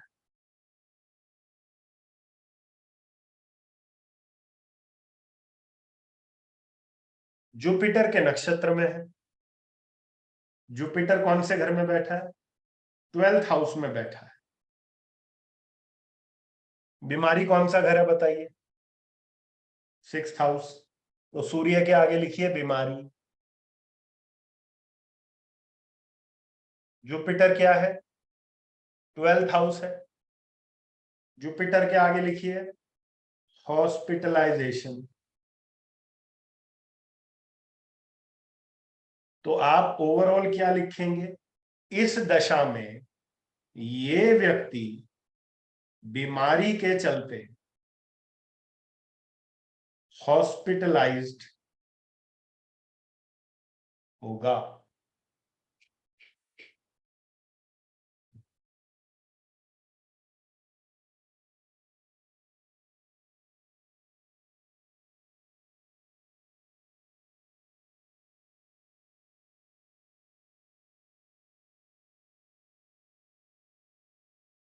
ठीक है।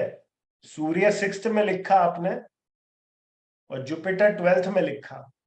अब मैं एक दूसरा हॉरोस्कोप लेता हूं, उसमें मैं लिखता हूं मून जो है वो 8th हाउस में है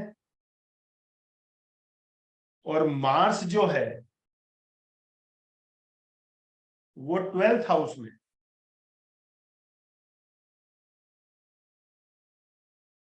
मून क्या है? प्लैनेट है। मार्स क्या है? नक्षत्र लॉर्ड है। मार्स क्या रिप्रेजेंट कर रहा है? मार्स रिप्रेजेंट कर रहा है हॉस्पिटलाइजेशन। मून क्या रिप्रेजेंट कर रहा है?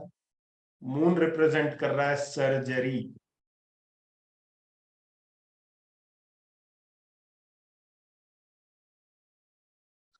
क्या डिफरेंस आ गया 6-12 में और 8-12 में? डिफरेंस क्या है? ऊपर 6 नीचे 12, ऊपर 6 नीचे 12। हॉस्पिटलाइजेशन क्यों हुई? बीमारी के चलते। और 8th हाउस में क्यों हुई? सर्जरी होनी थी इसलिए हुई। और सिर्फ सर्जरी थोड़ी, यहां पे एक्सीडेंट भी हो सकता है, यहां पर इंजरी भी हो सकती। तो 8-12 क्या रिप्रेजेंट करता है? 8-12 रिप्रेजेंट करता है इंजरी, हॉस्पिटलाइजेशन। तो ऊपर प्लैनेट के अंदर कौन है? एक्सीडेंट है, सर्जरी है, इंजरी। और नीचे नक्षत्र में कौन है? 12th house, hospitalisation.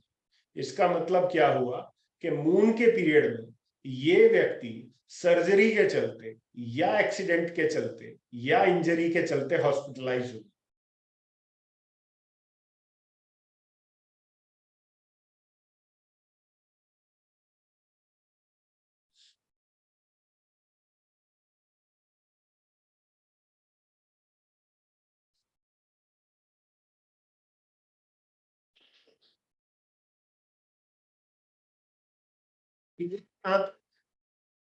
अभी अभी सब बीमारियां हम लोग स्टडी करेंगे। अभी मैं सिर्फ आपको हाउसेस को किस तरीके से डिकोड करते हैं वो बता रहा हूं। अब आप एक काम कीजिए, आप 10 सेट्स बना लीजिए, ये 5-5 सेट बना लीजिए। और 5 सेट कैसे बनाइए? आप ऊपर लिखिए प्लैनेट ए, फिर नीचे नक्षत्र, फिर लिखिए प्लैनेट बी, नीचे नक्षत्र, फिर प्लैनेट सी, नीचे नक्षत्र, प्लैनेट डी, नीचे नक्षत्र, प्लैनेट ई, नीचे नक्षत्र। तो आप ऐसे करके 5 सेट्स बना लीजिए पहले।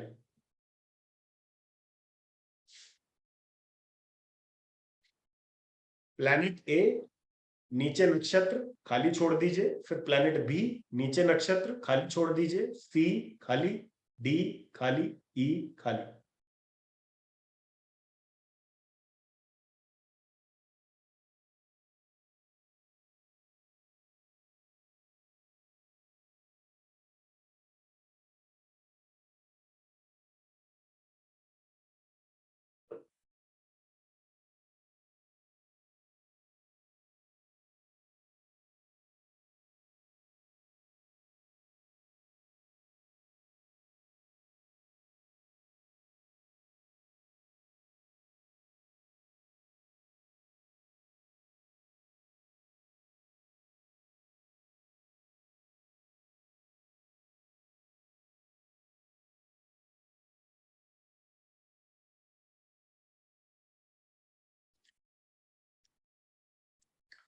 अब प्लैनेट ए के नक्षत्र में लिखिए, जो प्लैनेट ए आपने लिखा है उसके नक्षत्र पे लिखिए 1-6।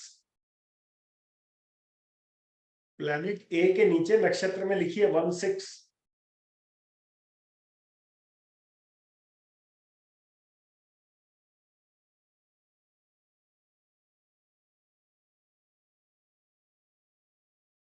प्लैनेट बी के नीचे, प्लैनेट बी के नीचे आप नक्षत्र पे लिखिए 1-8।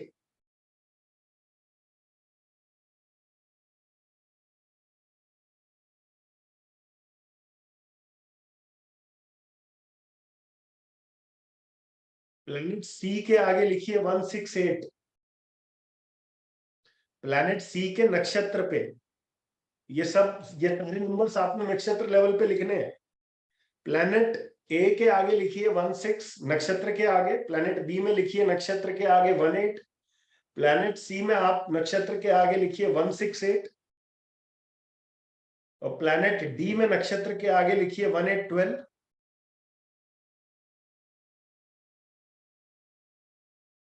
और प्लैनेट ई में नक्षत्र के आगे आप क्या लिखिए 1612, 1612। तो आपने ये 5 सेट्स तैयार कर लिए। ये 5 सेट में दोबारा से रिपीट कर देता हूं। पहला सेट है 16 दूसरा सेट है 18 तीसरा सेट है 168 चौथा सेट है 1812 और पांचवा सेट है 1612। ठीक है जी। अब प्लैनेट ए वाला, जब प्लैनेट ए का टाइम पीरियड आएगा, दशा अंतर दशा आएगा, तब क्या होगा? This person will have disease लिखिए। जब 1/6 का टाइम आएगा तो 1/6 क्या बता रहा है? This person will have disease. इस व्यक्ति को बीमारी होगी।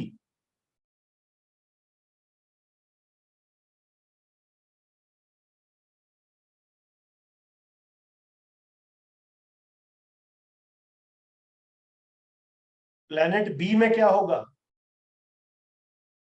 प्लैनेट बी में डेंजर और पेन टू बॉडी, बॉडी को डेंजर, पेन या इंजरी होगी।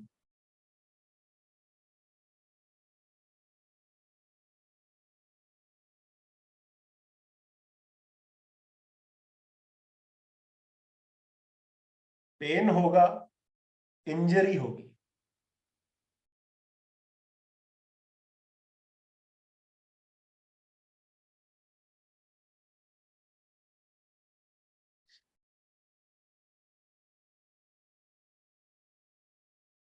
सी में क्या होगा?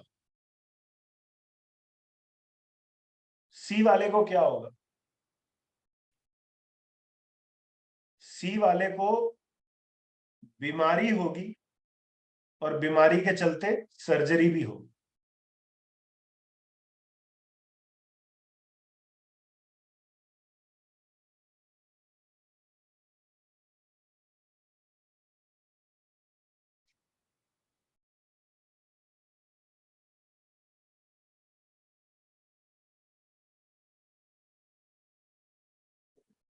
ठीक। और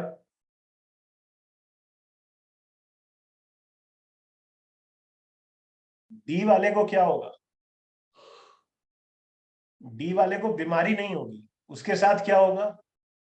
खेल रहा था, कूद रहा था, चलते चलते पैर में चोट लग गई, फ्रैक्चर हो गया, उसके चलते हॉस्पिटलाइजेशन हो। बीमारी के कारण नहीं हुआ है, समझ रहे हैं ना बात को? अचानक से अटैक आया, अटैक के चलते भैया हॉस्पिटलाइज होना पड़ गया। जा रहे थे, पैर टूटा, हॉस्पिटलाइज हो गए। अचानक से क्या हुआ? अटैक आया, ठीक है, कोई नर्व जो है उसमें कोई all of a sudden problem हो गई, हॉस्पिटलाइज हो गए। तो 6 की जो हॉस्पिटलाइजेशन है, किसकी? छठे घर की जो हॉस्पिटलाइजेशन है ना, वो एक नॉन हॉस्पिटलाइजेशन है। नॉन मतलब पता है भाई, ठीक है बीमारी थी, मतलब खा रहे थे सुबह शाम तला भुना जैसा भी है, कोलेस्ट्रॉल भी बढ़िया खासा बढ़ा दिया था, सारी चीजें हो गई थी, तो भाई जाना ही था, पता था।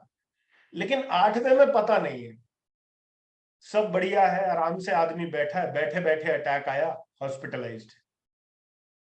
आपने देखा होगा पिछले 1.5-2 साल में ऐसे बहुत से केसेस आपने आसपास देखे होंगे, व्यक्ति अच्छा खासा है, बिल्कुल ऑल ऑफ अ सडन कोई ना कोई नर्वस ब्रेकडाउन हुआ, बंदा हॉस्पिटलाइज्ड। इसलिए मैं क्या बोलता हूं कि नॉर्मली मेडिकल एस्ट्रोलॉजी में आपको सभी प्लैनेट से सचेत रहना है। और मतलब इसको इसको इसको डर के रूप में नहीं लेना कि भाई मेरे साथ ऐसा होगा, क्योंकि हमारे पास हर चीज का सोल्यूशन है। हम हर चीज के सोल्यूशन के बारे में बात करेंगे कि भाई आपके साथ जीवन में ये ना हो तो उसके लिए आप क्या लाइफस्टाइल या कौन सी एक्टिविटीज जो है वो करेंगे। बट सबसे बड़ी जो चीज है यहाँ, सबसे इंपॉर्टेंट चीज ये है कि मेडिकल एस्ट्रोलॉजी में आई पर्सनली बिलीव कि मरकरी से डेंजरस प्लैनेट मेडिकल एस्ट्रोलॉजी में कोई नहीं। Why Mercury? Because as I said earlier, जैसा मैंने पहले कहा कि मरकरी आपके नाड़ी तंत्र को, आपके नर्वस सिस्टम को रिप्रेजेंट करता है। कई दफा आपने देखा होगा, अच्छा खासा व्यक्ति, चलता फिरता व्यक्ति, उसका अचानक से पूरा हाथ ही काम करना बंद कर।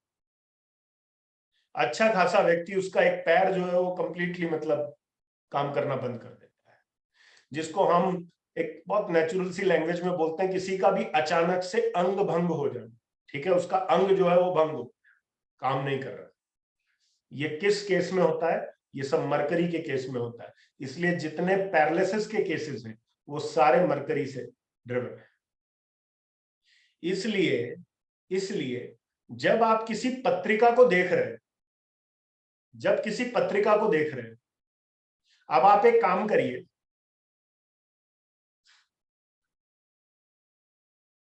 और ये डरने के लिए बिल्कुल नहीं है कि भाई हम डरा रहे हैं, ये हमारी अवेयरनेस के लिए है कि हमें अवेयर कैसे होना है। आपने प्लेनेट डी लिखा था, प्लेनेट डी।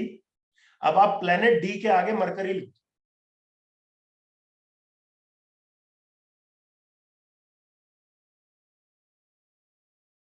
अब प्लेनेट डी जो आपने लिखा था ना, उस प्लेनेट डी के आगे आप मरकरी लिख दो।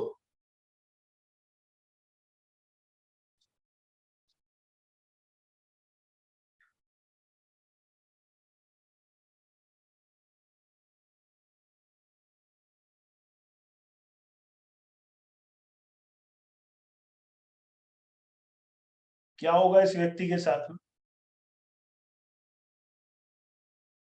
इसके साथ में हादसा होकर ये हॉस्पिटलाइज्ड होगा। क्या होगा? हादसा होकर हॉस्पिटलाइज्ड होगा, बीमारी के कारण नहीं होगा। और वो हादसा सोचिए किसकी फॉर्म में आ रहा है, किस प्लेनेट की फॉर्म में आ रहा है, किस कारक तत्व की फॉर्म में आ रहा है? मरकरी की फॉर्म में आ रहा है। कुछ लोगों को कुछ लोगों को ठीक ठाक रहते हो, बिल्कुल सब कुछ ठीक है, ऑल ऑफ अ सडन क्या होता है? पैरालिटिक अटैक आ गया।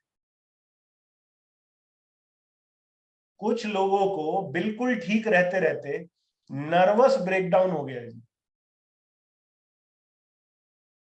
इसका अर्थ क्या है? इसका अर्थ यह है कि जब आपको मरकरी प्लैनेट लेवल पर, नक्षत्र लेवल पर दिखाई पड़ रहा है और आपको 1, 8, 12 जैसे नंबर भी दिखाई दे रहे हैं, you need to be very very very careful.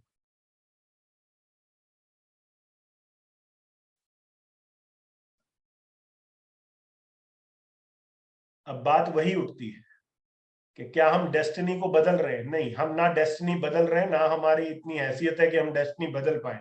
लेकिन हम अवेयर हो रहे हैं, क्योंकि शायद ईश्वर भी चाहता है कि अवेयरनेस हमें मिल जाए। और अगर ईश्वर चाहेगा तभी हम अवेयर हो पाएंगे ना, कि हाँ भाई हमारे साथ ऐसा कुछ हो सकता है। तो हम यही अगर मान लें कि हाँ भाई ऊपर वाला भी चाहता है हम अवेयर हो जाए, इसी कारण से हमारे साथ ऐसा हो। तो this is all about adding awareness to your life, कि हाँ मेरे साथ में ऐसी दिक्कत आ सकती है, तो I need to be very careful. अब आप एक काम कीजिए, अब आपने प्लेनेट डी के आगे कौन सा प्लेनेट लिखा था? प्लेनेट डी के आगे मरकरी लिखा था। अब आप एक काम कीजिए, आप प्लेनेट ई के आगे, प्लेनेट ई के आगे मून लिख दीजिए।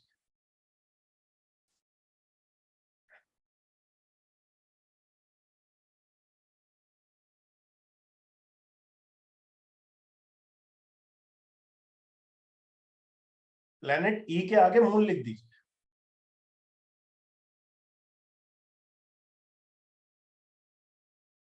लिख दिया, वहां पे 4 भी लिख दीजिए।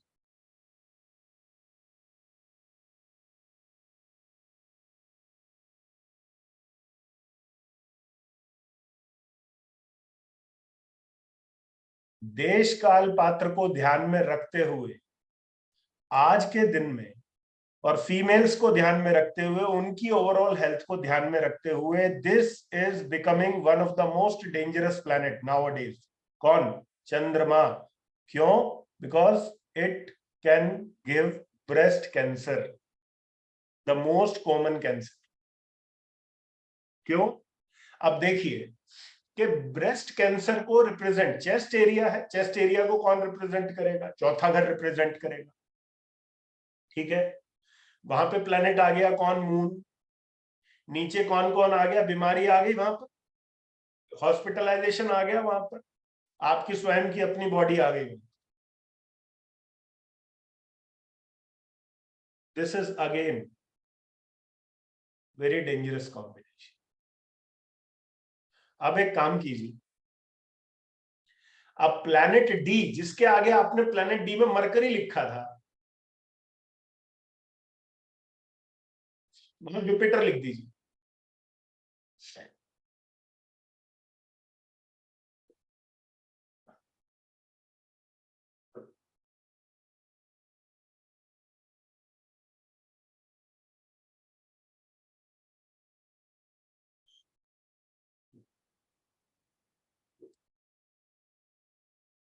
लिवर के चलते, लिवर डिस्टरबेंस के चलते, कोलेस्ट्रॉल डिस्टरबेंस के चलते ये आदमी हॉस्पिटलाइज हो गया है।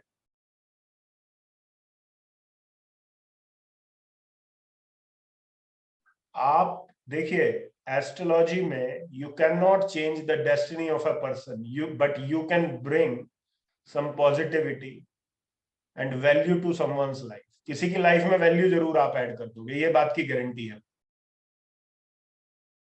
अगर ये व्यक्ति जिसका यहां पर जुपिटर है, बिकॉज आपको एक चीज समझ में आ रही है कि प्लैनेट किस रूप में काम कर रहा है? सोर्स के रूप में काम कर रहा है। तो सोर्स कौन बनेगा प्रॉब्लम का? जुपिटर बनेगा। अब जुपिटर को ठीक रखने के लिए आपने क्या रखना है? अपने लिवर को ठीक रखना है।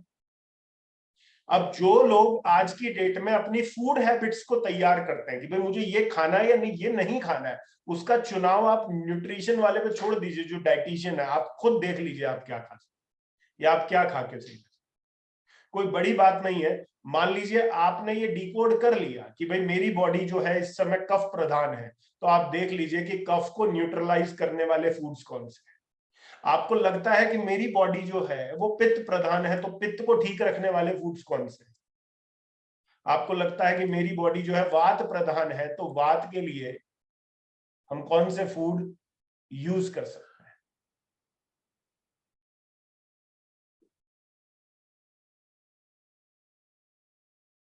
समझ रहे हैं?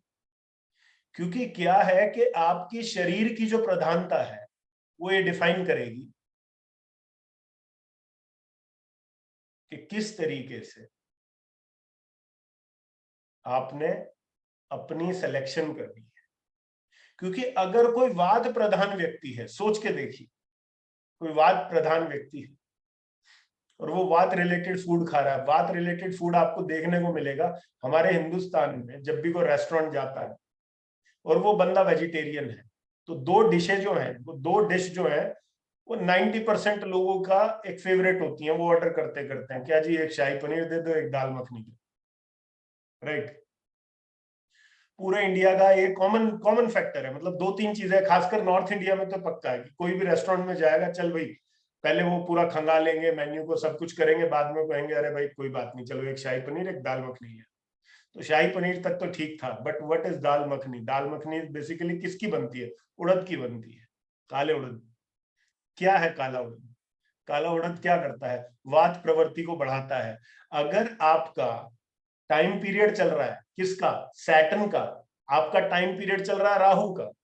और ये नक्षत्र में है किसी ऐसे प्लेनेट के जो 6th हाउस दे रहा है, और आप ये जानते हैं कि ये वो फूड्स हैं जो आपके शरीर में वात की प्रधानता को बढ़ाएंगे, इसका मतलब ये है कि आप जाइए, आप ऑर्डर कीजिए, आप खाइए, आपकी पूरी रात जो है परेशानी में बीते। I can guarantee. आपको तुरंत ये प्रूव हो जाएगा कि हाँ भाई, किस तरीके से फूड्स जो हैं ये काम करते हैं, किस तरीके से बीमारी जनरेट होती है, क्या हमको करना है। तो क्या समझ में आया आपको? आपको 3 भावों की प्रधानता को देखते हुए, 3 भावों की प्रधानता को समझते हुए आपने काम करते रहना है। पहला 6th house because it represents disease, then 8th house जो रिप्रेजेंट करता है आपकी प्रॉब्लम्स को, आपकी सफरिंग्स को, एंड देन 12th हाउस जो सीधे आपको हॉस्पिटल के दर्शन करवा सकता है। ठीक है, तो दीज 3 houses are very very very important. Now coming back to the कारक तत्व पार्ट, जो प्लैनेट्स के कारक तत्व हैं उनको समझना बहुत आवश्यक है कि जब आपके प्लैनेट्स ऑपरेट करते हैं तो कारक तत्वों के अनुसार आप कैसे प्लैनेट्स को पकड़ोगे। फॉर एग्जांपल मान लीजिए सूर्य ऑपरेट कर रहा है, तो सूर्य कौन कौन सी पोटेंशियल डिजीज आपको दे सकता है? कौन सी डिजीज दे सकता है? सूर्य आपको हार्ट डिजीज दे सकता है। सूर्य आपको और क्या कर सकता है? हाइपर एसिडिटी का प्रॉब्लम दे सकता है। सूर्य और क्या कर सकता है? बोन्स रिलेटेड प्रॉब्लम दे सकता है।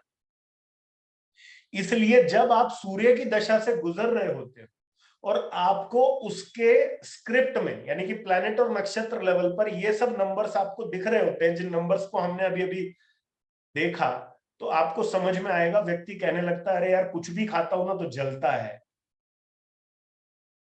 और सूर्य के टाइम पीरियड पर जब आप सूर्य की दशा से गुजर रहे हैं, सूर्य आपका नक्षत्र लेवल पे 6th हाउस दे रहा है, आपको पता चल गया कि सूर्य से जुड़ी हुई बीमारी आपको हो सकती है, आप टेस्ट कराने गए, आपको टेस्ट रिपोर्ट में क्या निकल कर आएगा? आपको निकल कर आएगा इस व्यक्ति को कैल्शियम की डेफिशिएंसी है।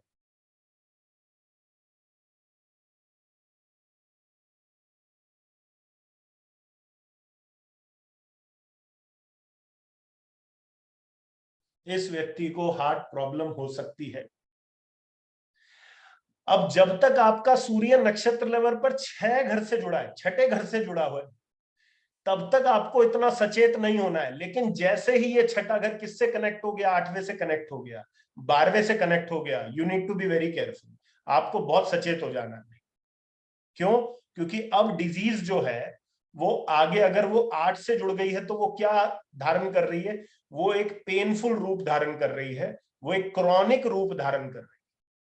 और अगर वो 12th से भी कनेक्ट हो गई तो अब वो क्या कहना चाह रही है? अब कह रही है भैया संभल जाओ, क्योंकि अगर ये डिजीज को नहीं सुधारा तो अगली जो मंजिल है आपकी वो हॉस्पिटल है।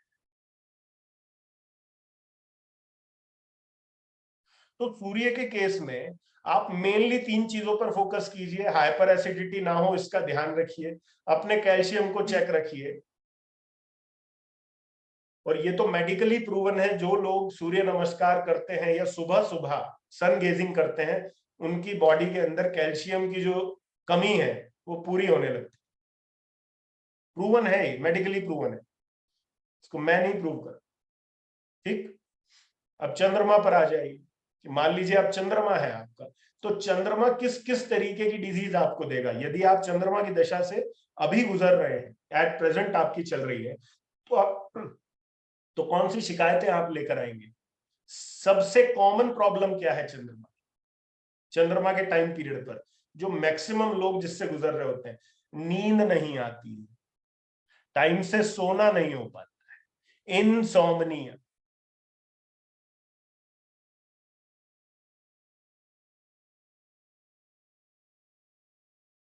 नेगेटिव थॉट्स नेगेटिव कब होते हैं? नेगेटिव थॉट्स तब होते हैं जब चंद्रमा 8वें घर से कनेक्ट हो जाता है। मतलब चंद्रमा की दशा चल रही है, नक्षत्र पे 8वां घर आ गया, नेगेटिव थॉट्स आपके एक्टिवेट हो जाएंगे। अब हम किस प्रकार के नेगेटिव थॉट्स की बात करें? बड़ा सिंपल है। आपकी चंद्रमा की महादशा चल रही है, आप कह रहे हैं कि अरे उसने मेरे को 10 दिन पहले ये बात कह दी थी। फिर 1 महीने बाद आप क्या कह रहे हैं, उसने 20 दिन पहले या महीना पहले मेरे को ये बात कही। फिर 1 साल बाद आप क्या कह रहे हैं, उसने 1 साल पहले मेरे को ये कहा था। मतलब क्या है कि आप किसी नेगेटिविटी को निकाल नहीं पा रहे हैं। दैट इज चंद्रमा when connected to 8th house. तो जितनी भी मेंटल प्रॉब्लम्स है, नेगेटिविटी है, वो सारी चंद्रमा से जुड़ी। ठीक, इसलिए इनसोम्निया। अब जब चंद्रमा नेगेटिव रूप धारण करता है और भी ज्यादा नेगेटिव होता है, इन दैट केस क्या रहता है, उस केस में क्या होगा, उस केस में ये आपको डिप्रेशन दे देगा।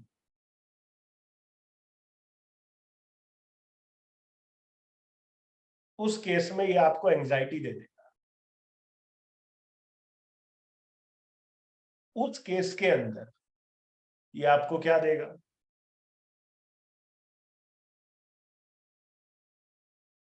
ये आपको ल्यूनेटिक बना देगा। और चंद्रमा का सबसे डेंजरस रूप क्या है, आज की डेट में जो कॉमन प्रॉब्लम है फीमेल्स की, वो सारी प्रॉब्लम कहीं ना कहीं चंद्रमा से जुड़ जाती है। क्यों? फीमेल्स को सिस्ट का प्रॉब्लम होना चंद्रमा से जुड़ा है, फीमेल्स को ब्रेस्ट कैंसर होना चंद्रमा से जुड़ा हुआ है। अब यदि आप किसी मेडिकल प्रैक्टिशनर से बात करें जो इन सब चीजों को समझता है, तो आपको समझ में आएगा कि इवन सिस्ट का होना या किसी और बीमारी का भी इस प्रकार से जनित होना, मतलब उसका आ जाना बॉडी में, कहीं ना कहीं उसके पीछे किसी ना किसी प्रकार का इमोशनल कॉज या किसी प्रकार की आपकी मेंटल स्टेट का रहना होता है। मतलब जहां आपकी मेंटल स्टेट गड़बड़ा रही है, और खासकर जब आपका चंद्रमा बहुत नेगेटिव है कुंडली के अंदर, तो आपको मेंटली बहुत हेल्दी रहने का ट्राई करना है। Only then you will be able to lead a meaningful and value added life, खासकर जब चंद्रमा, क्योंकि जब चंद्रमा आपका नेगेटिव हो गया, 6, 8, 12 से जुड़ गया, तो आपके शरीर में जितनी भी बीमारियां, हार्मोनल इश्यूज चंद्रमा के नहीं है भाई। चंद्रमा को हर चीज में मत लपेट, यही गलत है। आपने एक प्लैनेट लिया तो सारा दोष उसी पे मर दो, इतना बुरा भी नहीं है भाई। तो चंद्रमा को आपने मेंटल इश्यूज के लिए लेना है, इमोशनल डिस्टरबेंसेस के लिए लेना है।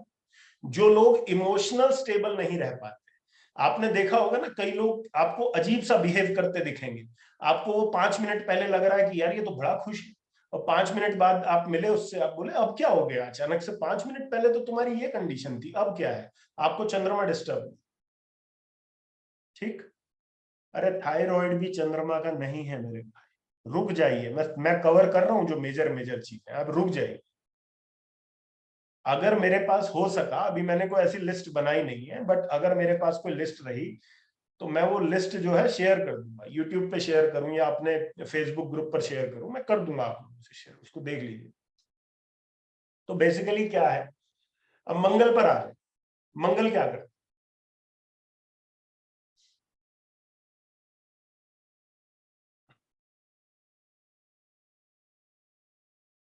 मंगल जो है, नॉर्मली मंगल के टाइम पीरियड, जब मंगल आपको 6th हाउस से कनेक्ट मिले, तो मंगल के पीरियड में आपको बीपी का प्रॉब्लम सबसे ज्यादा दिखे। आपकी मंगल की दशा एक्टिवेटेड है, 6ठे घर से कहीं लिंकेज बना रही है, you need to be very careful. देख लो, चेक कर लो, बीपी आपको हो सकता है, पॉसिबिलिटी पूरी है अगर 6th हाउस से कनेक्ट है। अगर 8th हाउस से कनेक्ट है तो आपको इंजरी भी हो सकती है,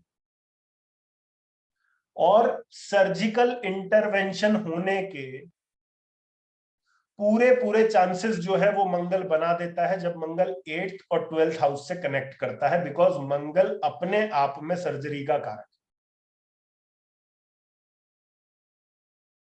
इसलिए क्या होता है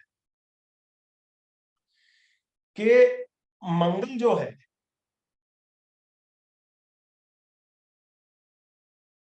वो क्या करता है, नॉर्मली आपको मंगल की चीजें कैसे देखने को मिलेगी। मान लीजिए मंगल 6th हाउस से कनेक्टेड है, तो मंगल के 6th हाउस से कनेक्ट होने से आपको क्या होगा, एक सबसे कॉमन प्रॉब्लम बीपी की मिलेगी, भाई बीपी का प्रॉब्लम है। अगर मंगल 8th हाउस से कनेक्टेड है, सपोज कीजिए मंगल 8वें घर से कनेक्ट हो गया, तो सर्जरी करा देगा, एक्सीडेंट करा देगा, ठीक है। और मंगल 8वें घर से यदि कनेक्ट है, तो 8वां घर आपकी बॉडी में क्या होता है, जेनाइटल ऑर्गन्स होता है। अब जेनाइटल ऑर्गन्स में क्या होता है कि नॉर्मली जो कॉन्स्टिपेशन का प्रॉब्लम है, जो आगे चल के पाइल्स बन जाता है, वो मंगल का है।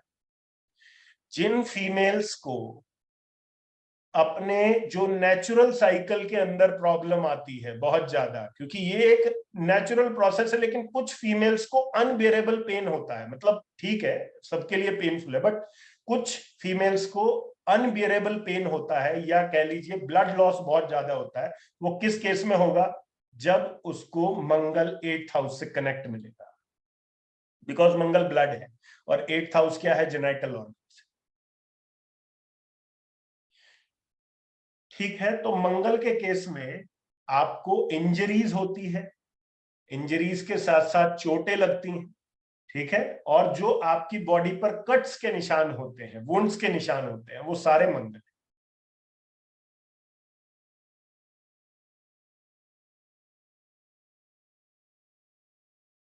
अब वीनस में क्या करेंगे, आप लोग हार्मोन्स की बात कर रहे थे, हार्मोन्स का कारक वीनस है, याद रखिएगा। वीनस गड़बड़ाएगा, हार्मोन्स गड़बड़ाएगा।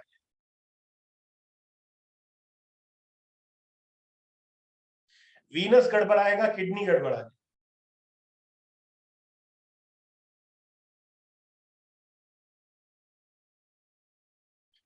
वीनस गड़बड़ाएगा तो एक व्यक्ति की प्रोडक्टिविटी गड़बड़ाएगी।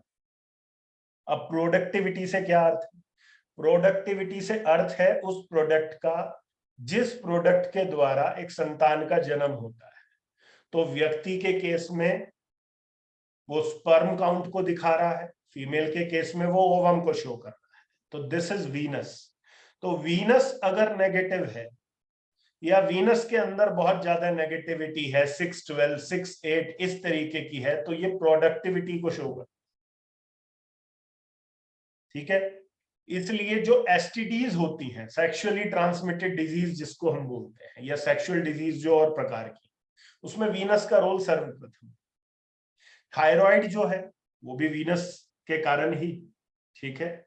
स्किन इश्यूज जो हैं वो वीनस के कारण है। अब देखिए होता क्या है, अब इसमें मैं थोड़ा सा आपको एक और आइडिया दे दूं ताकि आप लोग समझ पाए कि किस तरीके से ऑटो इम्यून डिसऑर्डर जो है, इसको भी यहीं से कनेक्ट कीजिए। और जो वीनस है, जैसे स्किन की आप बात करते हैं, स्किन में मान लीजिए वीनस छठे घर से कनेक्ट है, सिंपली छठे घर से कनेक्ट, तो आपको क्या करेगा, छोटे मोटे स्किन इश्यूज देता है, ठीक। लेकिन मान लीजिए आपका वीनस 8वें घर से कनेक्ट हो गया, साथ में छठे से भी कनेक्ट हो गया, तो फिर वो छोटे मोटे स्किन इश्यूज नहीं देगा, वो सोरायसिस दे देगा। क्यों, आप लोग एक बात को समझ रहे हैं कि जब तक छठा इन्वॉल्व है, बात छोटी मोटी बीमारी की चल रही है कि भाई चलो ठीक है, बीमारी हो रही है, ठीक है, हो जाएगी, हो जाती है। 8वें से कनेक्ट हो गई तो वो बीमारी पेनफुल प्लस क्रॉनिक बन गई, और अगर वो 8वें के और 12वें के साथ दोनों के साथ कनेक्ट हुई तो वो पेनफुल भी हो गई, बीमारी भी हो गई, और हॉस्पिटलाइज भी करा दी। क्लियर है, इस चीज को ध्यान में रखोगे, दिक्कत नहीं है, ठीक। वीनस हो गया, अब वीनस के आगे चलिए, जुपिटर पर आ जाइए। जुपिटर के टाइम पीरियड पर आपको मोस्ट कॉमन प्रॉब्लम क्या दिखेगी कि when you are running through the mahadasha और antardasha of Jupiter and Jupiter is not in a good condition, सबसे पहले यह चीज आपको वेट गेन के रूप में दिखाई देगी।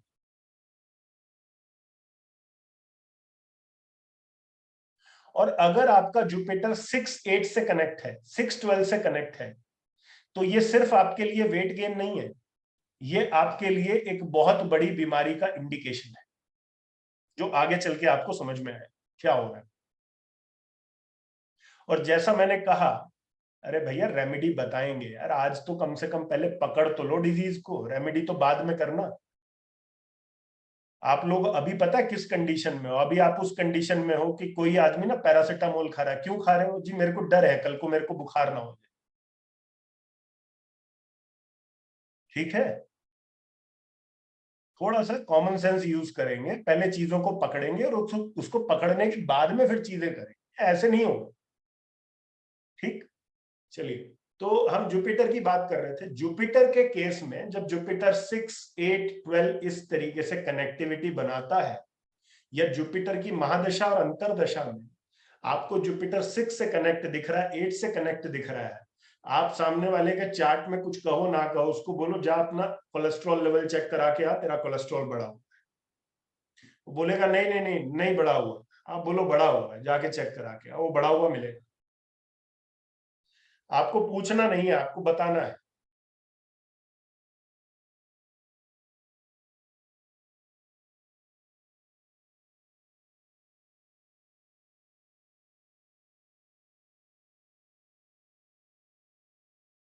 तो बेसिकली क्या है कि जुपिटर जो है वो लिवर का कारक है। ठीक, वो कोलेस्ट्रॉल प्रॉब्लम्स आपको देगा। जुपिटर की एक और बहुत इंपॉर्टेंट चीज है, ये एनलार्जमेंट ऑफ ऑर्गन्स भी देता है। किसी ऑर्गन का एनलार्ज हो जाता, बढ़ जाता, फैटी लिवर भी इसका रूप है। और जब जुपिटर एक्सट्रीमली नेगेटिव हो जाए तो ये कैंसर को जन्म देता है। This can give rise to cancer. Next class में आप लोग ये भली भांति जान पाएंगे कि कोई व्यक्ति किस बीमारी को लेकर डेस्टाइन्ड है कि ये इसको होगी ही। ठीक है, तो बेसिकली जुपिटर एक बहुत डेंजरस प्लैनेट है, कैंसर ये देता है। क्यों?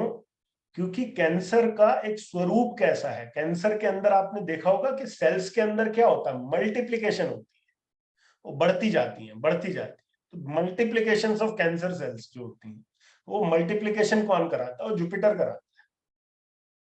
वो ग्रोथ जो होती है सेल्स का, वो जुपिटर कराता है।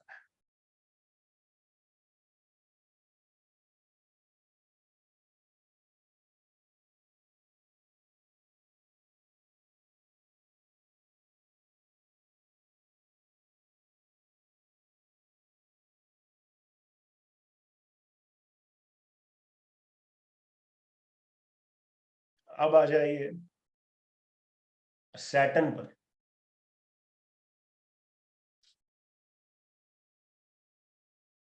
सैटर्न क्या है? सैटर्न का सबसे कॉमन रूप आपको क्या दिखे? सैटर्न एक्टिवेट है आपका,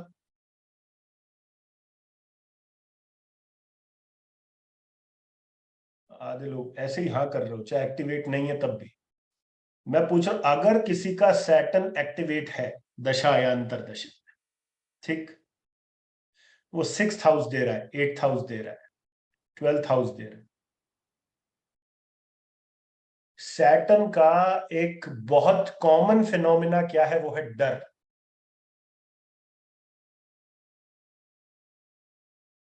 मेडिकल टर्म्स में आप उसको फोबिया भी कहते हैं।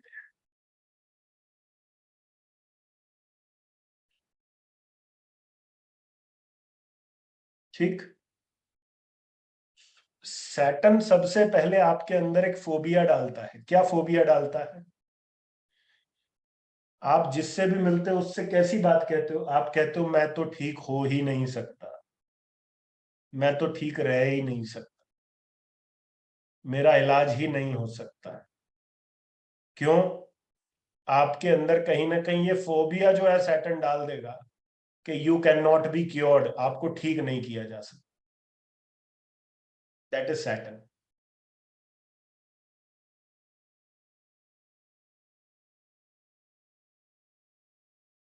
आपको जगह और बीमारी पर्टिकुलरली कौन सी होती है, कब होती है, कैसे होती है, ये सारी चीजें क्लियर हो जाएंगी। और सैटर्न मान लीजिए 6th हाउस को शो कर रहा है नक्षत्र लेवल, तो क्या है? ये बीमारी देगा। और एक बात को याद रखिएगा, मैंने आज क्लास स्टार्ट होने से पहले सबसे पहला पॉइंट आपको ये लिखवाया था कि कोई भी प्लेनेट सबसे पहले काम जो करता है वो किसका करता है? अपने कारक तत्वों का करता है। सैटर्न अपने आप में स्वयं में कारक है। कौन से घरों का? 6th, 8th and 12th। मतलब कि जब सैटर्न का पीरियड ऑपरेट करता है तो भले सैटर्न बीमारी से कनेक्ट करे या ना करे, लेकिन स्टिल आपको वो कोई ना कोई बीमारी देता है, आपको जॉइंट प्रॉब्लम्स देता है, आपको बोन्स रिलेटेड इश्यूज आ जाते हैं। सैटर्न किसको रिप्रेजेंट करता है? आपकी बॉडी में स्केलेटन को रिप्रेजेंट करता है, जो आपका ढांचा है कंप्लीट, दैट इज सैटर्न। इसलिए जो जॉइंट रिलेटेड मेजर प्रॉब्लम होती है, मान लीजिए किसी का सैटर्न 6-8 से कनेक्ट हो गया, बहुत स्ट्रांगली 6-8 से कनेक्ट है, उसको मेजर अर्थराइटिस प्रॉब्लम हो जाएगी।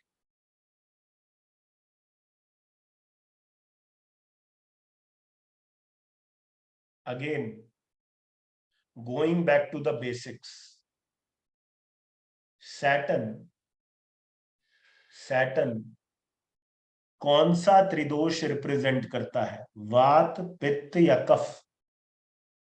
वो रिप्रेजेंट करता है वात। मैंने क्या वर्ड बोला था कि हमारे नॉर्थ इंडिया में लैंग्वेज क्या बोलते हैं? बाय। तो जितनी भी बाय करने वाली चीजें हैं वो आपने सैटर्न के टाइम पीरियड पे अवॉइड कर देनी। अब आप कहोगे इससे क्या होगा? सिंपल सी बात है, आपका वो डर खत्म होने लगेगा, आपके बॉडी में जो पेन्स हो रहे हैं ये खत्म होने लगे। जो फूड आइटम्स आपकी वात को कंट्रोल कर ले, आप उन फूड आइटम्स का सहारा लेना शुरू कर देंगे, सैटर्न आपका अपने आप क्योर होता चला जाए। आपको ये सब चीजें नहीं खानी।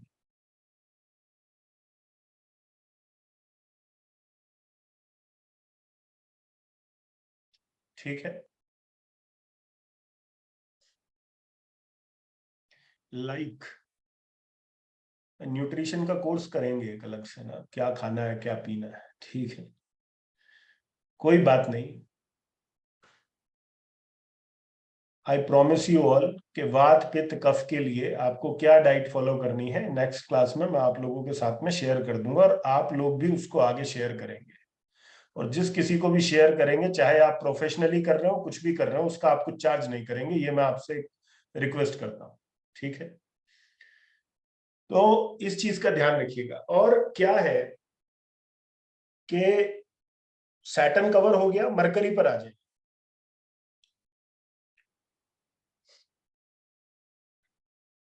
मरकरी जो है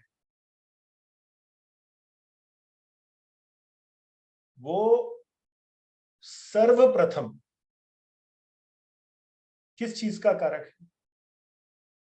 नर्वस सिस्टम का कारक है, नसों का कारक है, नाड़ी तंत्र जो है आपका बेसिकली, और रेस्पिरेटरी सिस्टम वो मरकरी के अधीन है। ठीक,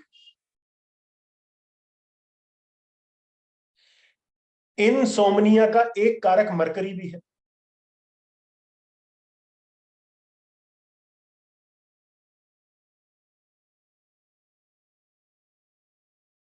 मून सिर्फ और सिर्फ डिप्रेशन देता है, लेकिन मरकरी एक्यूट डिप्रेशन देता है, एक्यूट।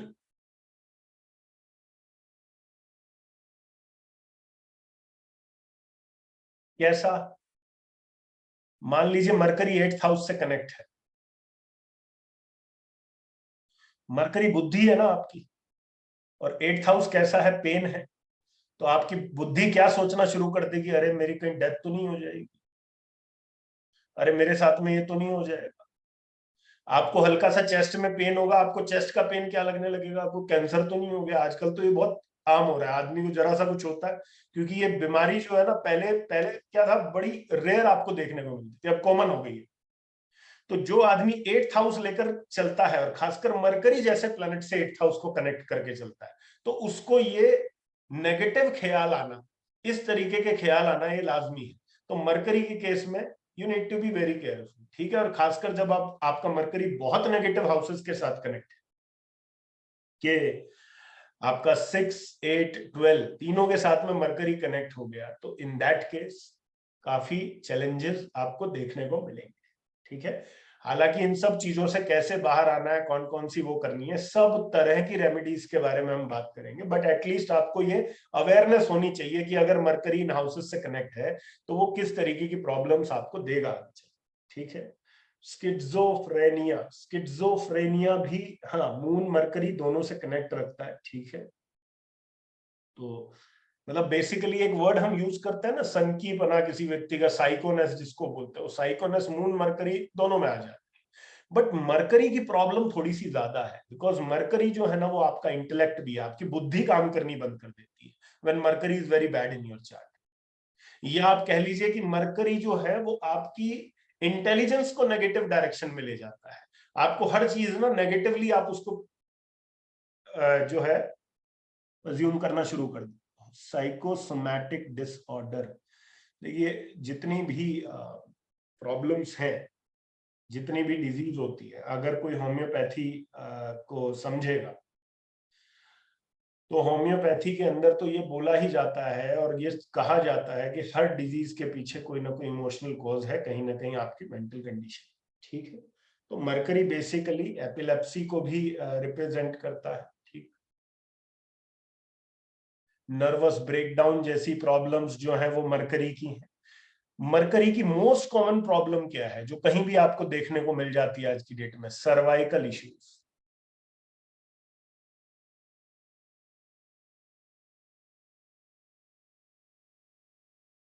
रेस्पिरेटरी इश्यूज जब आ गए तो उसमें अस्थमा अपने आप कवर हो।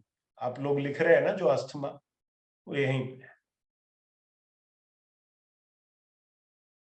ठीक है। माइग्रेन मरकरी का नहीं है। माइग्रेन के लिए मरकरी मतलब माइग्रेन के लिए मार्स। ठीक है। स्पीच प्रॉब्लम, स्पीच प्रॉब्लम, तो ये सब जो है ये मरकरी।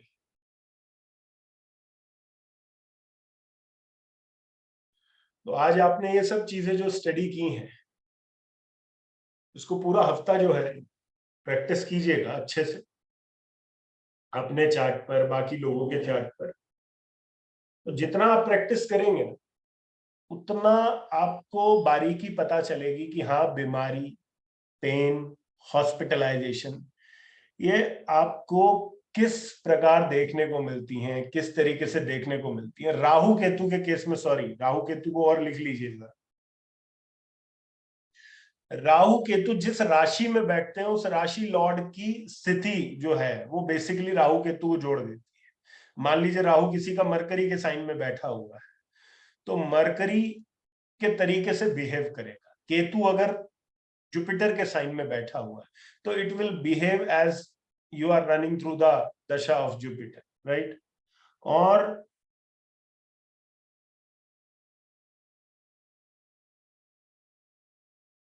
लेकिन केतु के केस में एक चीज समझ जाइएगा कि सबसे रहस्यमयी ग्रह मेडिकल एस्ट्रोलॉजी में केतु है। क्यों? Because when you are running the mahadasha और अंतरदशा ऑफ केतु, जब आप मरकरी की महादशा या केतु की महादशा या अंतरदशा से गुजरते हैं और केतु आपका नेगेटिवली एक्ट कर रहा होता है और आप जाते हैं बताते हैं सामने वाले को कि भाई ये मेरे को बीमारी हो गई है, ऐसा हो गया, वैसा हो गया, तो डॉक्टर या मेडिकल साइंस भी केतु को पकड़ नहीं पाते। वो केतु जब आपका ओवर होता है ना, जब उसका पीरियड ओवर हो जाता है, then you will be able to figure it out कि हाँ भाई कौन सी चीज आपको एक्चुअल में प्रॉब्लम क्रिएट कर रही है। तो केतु एक वो प्लैनेट है तो मेडिकल साइंस को भी चकमा दे देता है। ठीक है। आपने देखा होगा, आपने भाई मैंने तो सब टेस्ट करा के देख ली है, मैंने तो सारा कुछ कर लिया, मैंने तो उससे भी दिखा लिया, इससे भी दिखा लिया, कुछ काम नहीं कर। ठीक है। तो that is Ketu. Ketu hidden है। Ketu is mystery basically. Ketu is mystery. इसलिए मैं बोलता हूं ना कि अगर चार्ट में मंगल केतु है तो बॉडी को ठीक रखने के लिए क्या करो? मर्डर मिस्ट्री वाली मूवी देखो।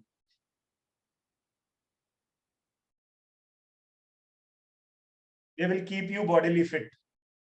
कितनी अजीब सी बात है कि कोई मिस्ट्री से रिलेटेड मूवी देखकर भी क्या शरीर को ठीक रखा जा सकता है? एग्जैक्टली